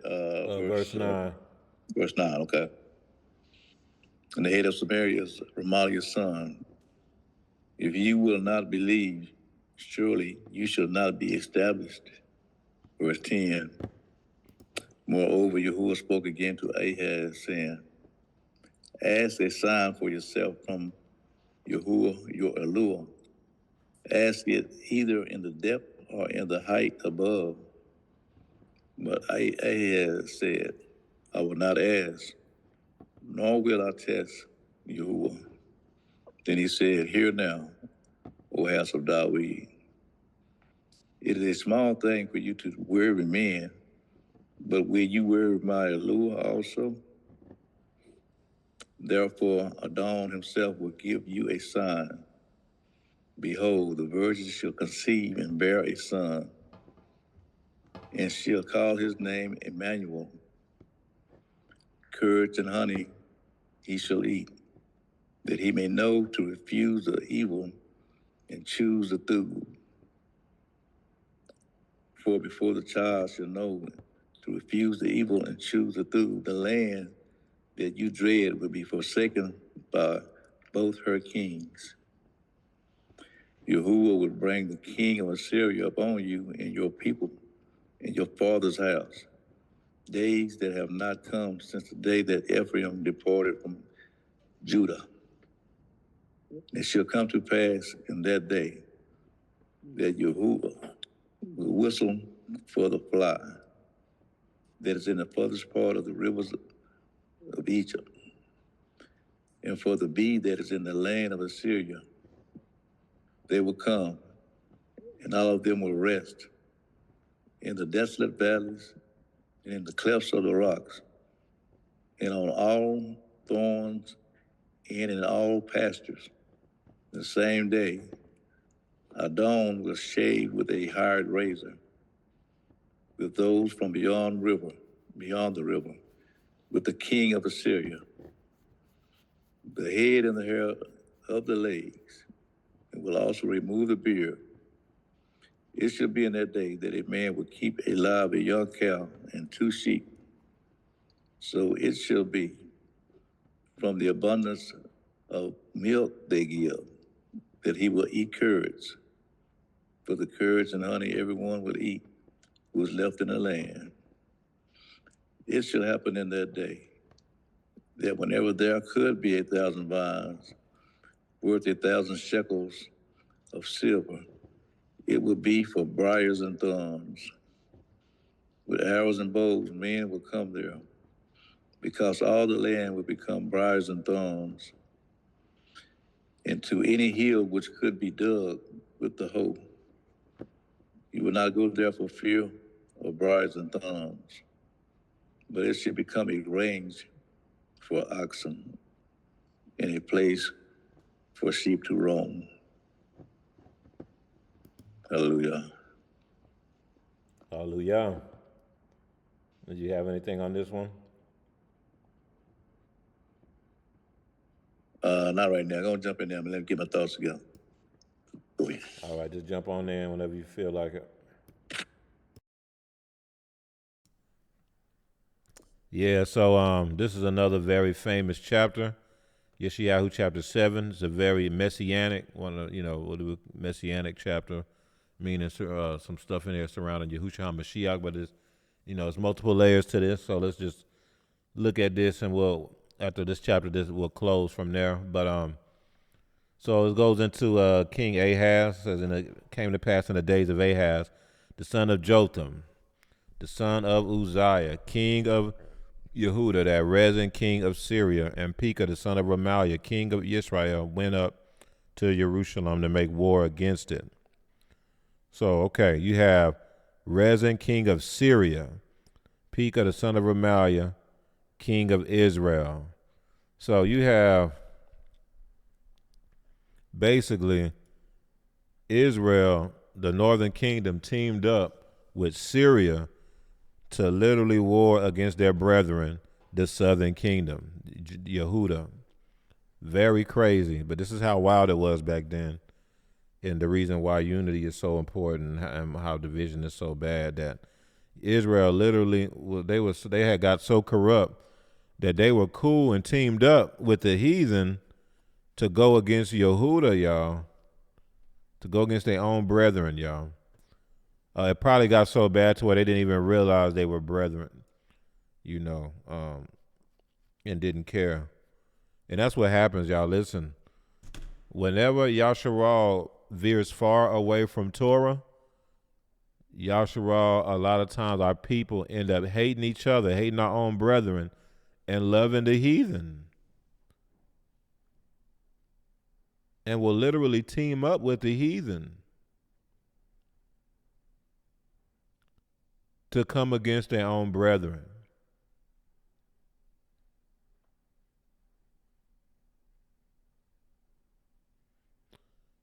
When a man rejects Torah, when a man veers away from Yahuwah, what you'll notice is that the love for his people many times goes with that.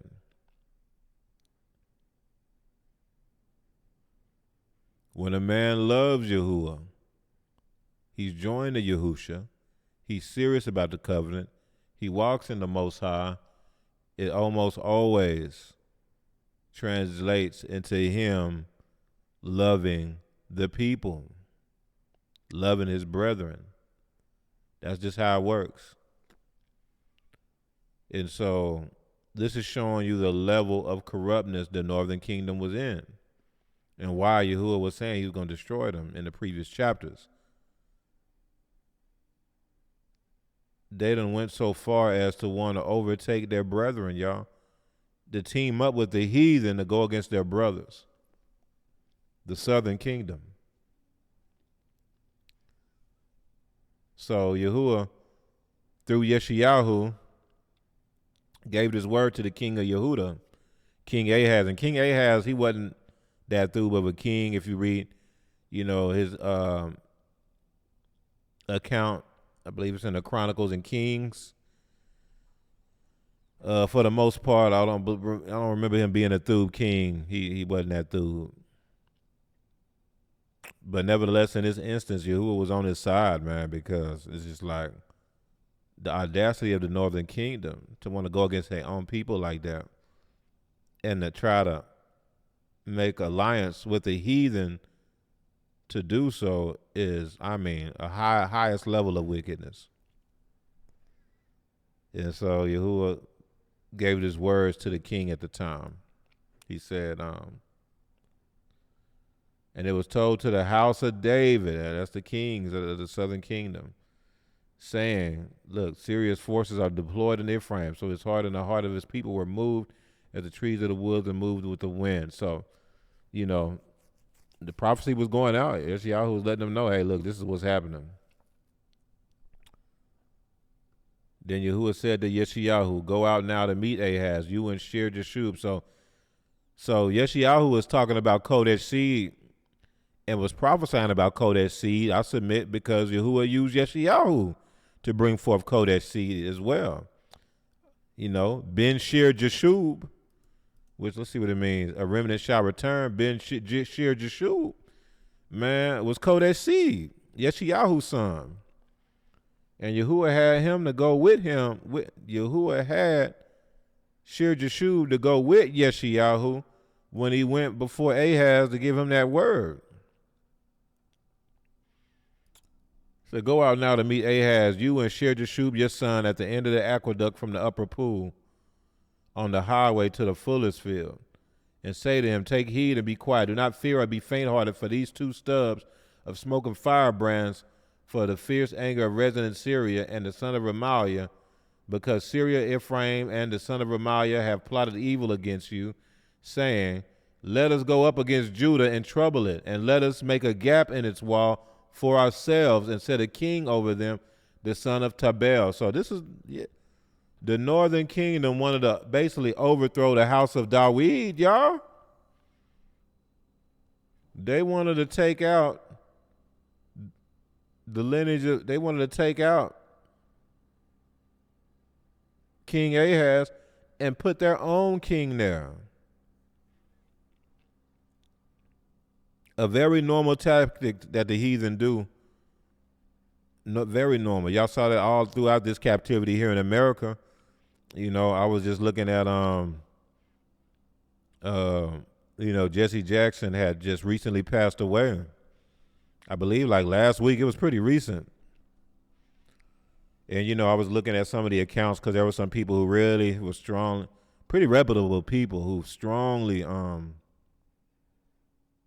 believed that Jesse Jackson was like an informant and that he sold out MLK.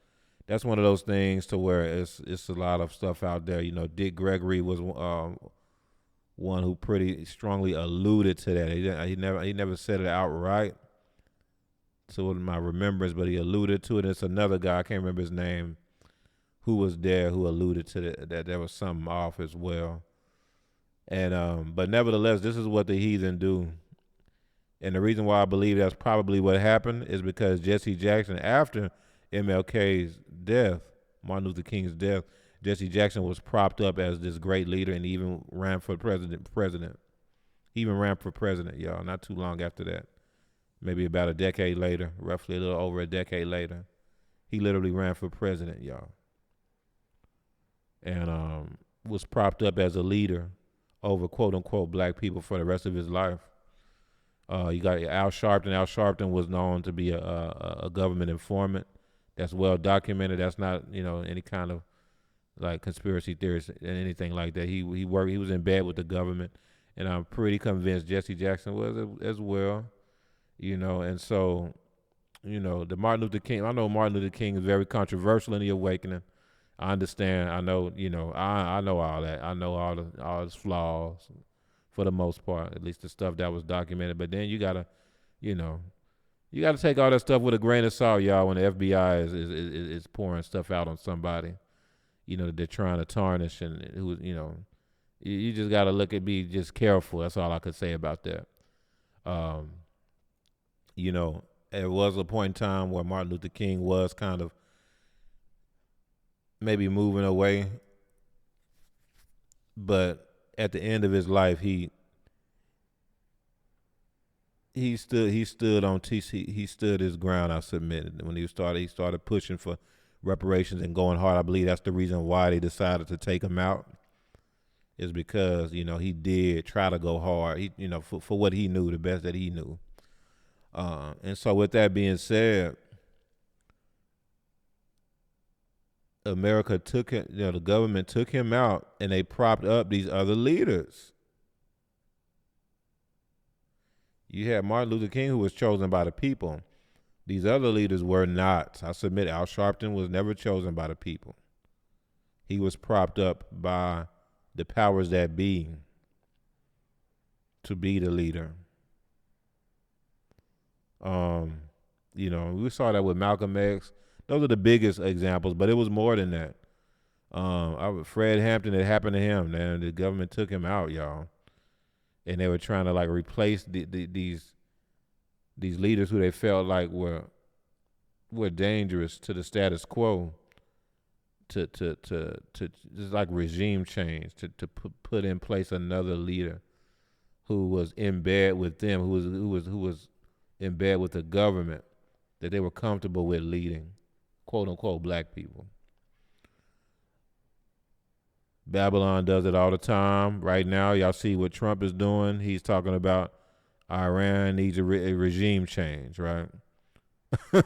You know what he's saying? He's saying we need to put a new president, a new king up over there who is in bed with Babylon, who's going to do what we want them to do, in other words, who's going to play ball. That's what that means. That's what I believe is kind of happening in, I think, what was that country when Trump hit? I think it was Argentina. I can't remember. I think that was Argentina. I can't remember the name of the country. But it's a country in South America Trump just hit, and they took the leader.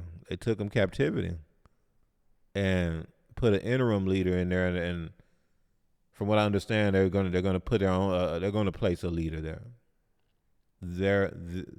They meaning Babylon, meaning Trump. Oh, Toda Ime Yasha, Venezuela, not Argentina. Oh man, Toda Rabah, who deemed to you. Venezuela, not Argentina. And yeah, no, that's how the heathen moved. They were doing that to us here in America. They weren't just doing that to other countries. They did that to us, y'all, to our people. All throughout this captivity. I just named a few, but it's, more than that. I just named a couple of the most common that most people know about: Martin Luther King, Malcolm X, Fred Hampton. But they were not the only ones. And so with that being said, this is what they wanted to do with Yehuda.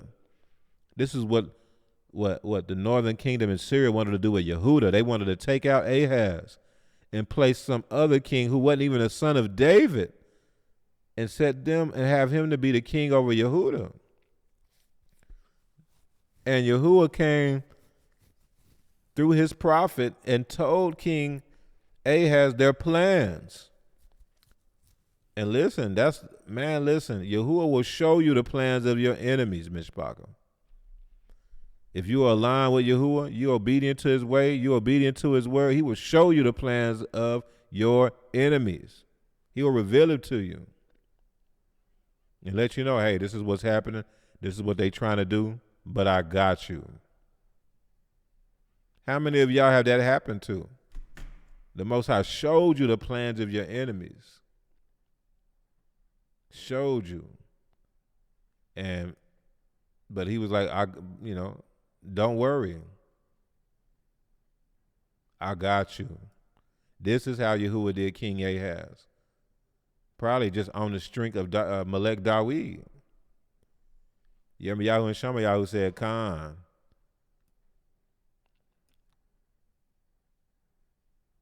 That stuff is real. All right, let's keep going. He said, and these are the plans. It said, it just says, Adon Yahuwah. It shall not stand, nor shall it come to pass. So he's letting King Ahaz know, like, man, look, I got you. It ain't gonna happen though. For the heads of Syria is Damascus, the head of Damascus is Rezin. Within 65 years, Ephraim will be broken, so that it will not be a people. And Yahuwah letting Ahaz know, man, it's not gonna happen. As a matter of fact, these people who's coming after you, this enemy who's coming after you, they gonna be destroyed. They won't even be a people in 65 years. The head of Ephraim is Samaria, and the head of Samaria is Remaliah's son. If you will not believe, surely you shall not be established. Ooh. And so he told King Ahaz, though, I told y'all King Ahaz wasn't really that thub of a king. And so Yahuwah said through YeshaYahu, you need to believe this. And if you don't believe, you will not be established. That's huge. So the way I take that is Yahuwah was letting Ahaz know, listen, you got to receive this word. If you don't receive this word, like, you're not going to remain. You will not be established. Verse 10, moreover, Yahuwah spoke again to Ahaz, saying, ask a sign for yourself from Yahuwah your Eluah. Ask it either in the depth or in the height above. But Ahaz said, I will not ask, nor will I test Yahuwah. And again, if you know Ahaz's story, you'll know that this was not really a thub answer, a thub response. But verse 13 says, then he said, hear now, O house of David, is it a small thing for you to weary men? But will you weary my Eluah also? That's why, that's probably YeshaYahu who said that. That's why he responded like that. Because it's like, man. Verse 14, therefore Adon himself will give you a sign. Behold, the virgin shall conceive and bear a son, and shall call his name Emmanuel. So this is this verse, I believe, is in MIDRASH. It's in the Brit Hadashah, surrounding Yahushua HaMashiach, who, with the virgin birth. And again, I know that's a whole nother thing as well, as far as the difference between Alma and Betula. But I believe they used Alma here. And then you'll have, I'm going to go ahead and just mention it real fast, because you will have people, Alma. You will have people say, things surrounding the virgin birth and how that doesn't really mean virgin. I'm going to bring it out just because you may hear it, and now you'll know. You'll have an answer for that. Alma, when you read in context, the Hebrew word Alma is almost always referring to a virgin. When the Hebrew word Alma is describing someone in the scriptures, it almost always is referring to a virgin. I think it may be one time in all the scriptures where it's not. I got to look again, but when I looked at it a long time ago, I remember maybe one time. All the other times when it's mentioned referring to a female, it is referring to a virgin. So that is semantics. When people say Alma, well, it also can just mean young female, young lady, and this and that, and it don't mean virgin, all those things like that. That is semantics. Because even when you go into the Septuagint The Septuagint uses the specific Greek word that only means virgin, nothing else. So, we just got to believe the record. We got to believe the book and what it says, and that's just one of those things that, it's just a thing. Whereas these different schools of thought surrounding, the virgin birth and things like that. But nevertheless, it's neither here nor there. We'll keep it going. This was a prophecy surrounding YeshaYahu, but it's also, multiple layers to it as well. It says, therefore, Adon himself will give you a sign. Behold, the virgin shall conceive and bear a son, and shall call his name Emmanuel. So this YeshaYahu talks a lot about Kodesh seed, y'all. And Yahuwah gave him Kodesh seed, I submit. That's who, YeshaYahu represent. That's who he was, and so on and so forth. Curds and honey he shall eat, that he may know to refuse the evil and choose the thub. So, him eating milk and honey, that's, curds is in a sense a type, it's made from milk. It's like the lamb flowing with milk and honey. It's about, remember, curds is and the milk is the rudimentary aspects of the word, and then honey is the more deeper aspects, represents the more deeper aspects of the scripture, of revelation, revelatory understanding. That's the concept, I submit, ruachally or symbolically surrounding honey, debash, having access to the house of light. And then you have kalab, the Hebrew word for honey. Let me make sure for milk. It was kalab, but I don't know if that's kalab for this because it says it's curds. Let's see. No, that's a different word. Hema. But nevertheless, it's very close to like milk and honey because, curds or butter is made from milk. And that's a common concept in the scriptures. And it says, he shall eat that he may know to refuse the evil and choose the thub. So this is letting you know symbolically, it proves what I'm telling you when it comes to milk and honey. It's about receiving the words, knowing thub from raw, right from wrong. Milk is the rudimentary aspects of the Torah, like do not kill, do not steal, do not lie, etc., etc. Love your neighbor. That's considered milk, I submit.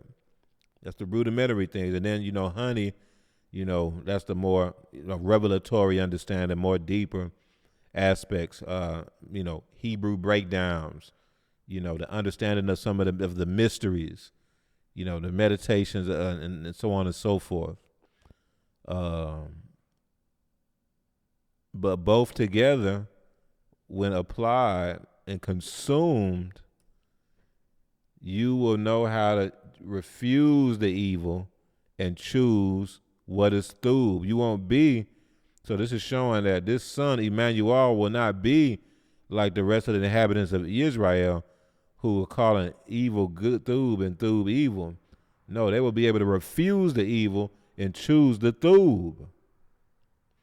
Even with us being in this captivity, there was a lot of things that was evil that we called thub. And there were a lot of things that were thub that we called evil. It was. Pretty much all of y'all on this call probably can attest to that there were things you thought was thub that was evil, and vice versa. So this child will consume the milk and honey and will know the difference between thub and ra. And so it says, before the child shall know to refuse the ra and choose the thub, the land that you dread will be forsaken by both her kings. Yahuwah will bring the king of Assyria upon you and your people and your father's house, days that have not come since the day that Ephraim departed from Yehudah. And it shall come to pass in that day that Yahuwah will whistle for the fly that is in the farthest part of the rivers of Mitzrayim, and for the bee that is in the land of Assyria. They will come, and all of them will rest in the desolate valleys and in the clefts of the rocks, and on all thorns and all pastures. And in that same day, Adon will shave with a hired razor with those from beyond the river, with the king of Assyria, the head and the hair of the legs, and will also remove the beard. Man, And beard, that's zakim. So that goes into removing the elders, removing the men, and so on and so forth. That Assyria will come and just sack Israel. And we know that's what happened. We know that's exactly what happened. Verse 21, it shall be in that day that a man will keep alive a young cow and 2 sheep. So it shall be from the abundance of milk they give that he will eat curds. Now this is proven right here what I was saying, that the curds is associated with milk. It's a land flowing with, it's milk and honey. For curds and honey, everyone will eat who was left in the land. So this is actually confirming YeshaYahu chapter 6, that this is surrounded around this remnant who will be there, who will still be there, who will be through. They will consume the curds and honey, and will be able to choose the through and refuse the evil. Verse 23, it shall happen in that day. And let me emphasize that you want to be to a point to where you can refuse evil, y'all. To where you choose the through and refuse evil. Every through tree is going to bear through fruit. You got to be able to make the choice to refuse the raw. Even if the raw or the evil tastes through, or even if it's appealing to the eyes, or even if it's appealing to the nefesh in some shape, form, or fashion, if you know it's evil, you refuse it.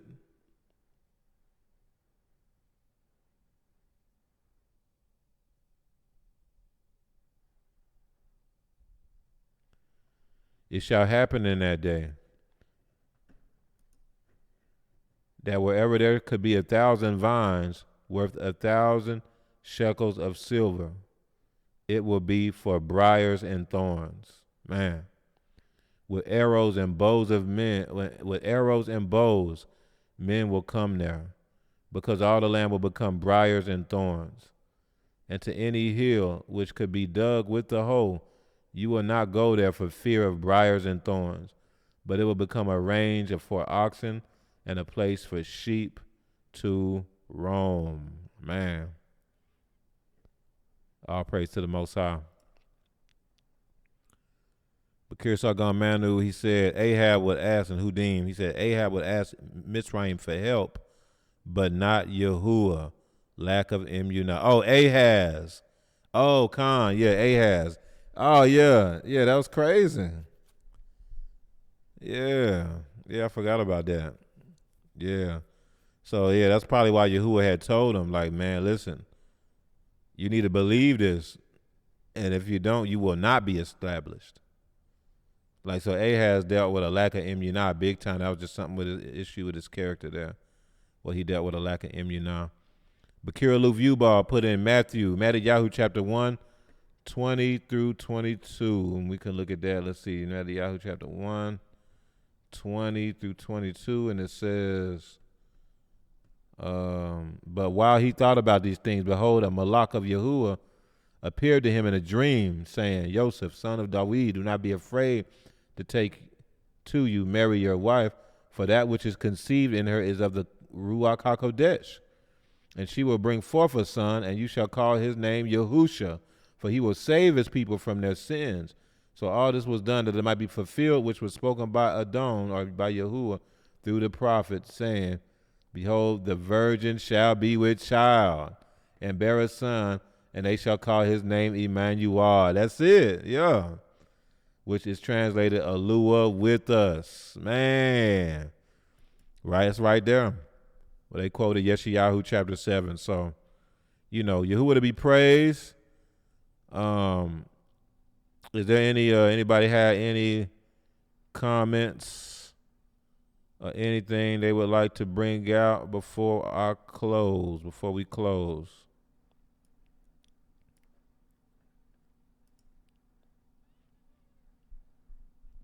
Any other questions, comments, or thoughts before we close?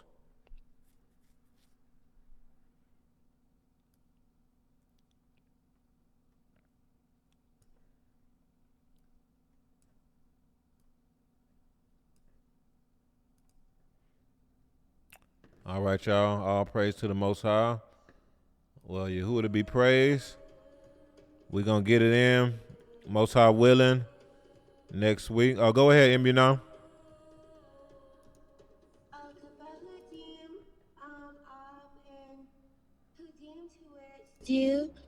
I was just going to add in the letter Tet, which also can represent choices and decisions.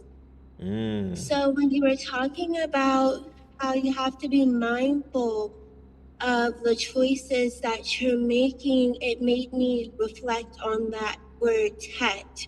So we have to be careful because the choices we make can either be a snare to us or a reward from Yahuwah.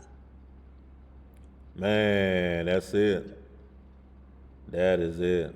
No, that's through. That's through. All praise to the Most High. Told for bringing that out. I'll give it about 10 more seconds if anybody has anything else.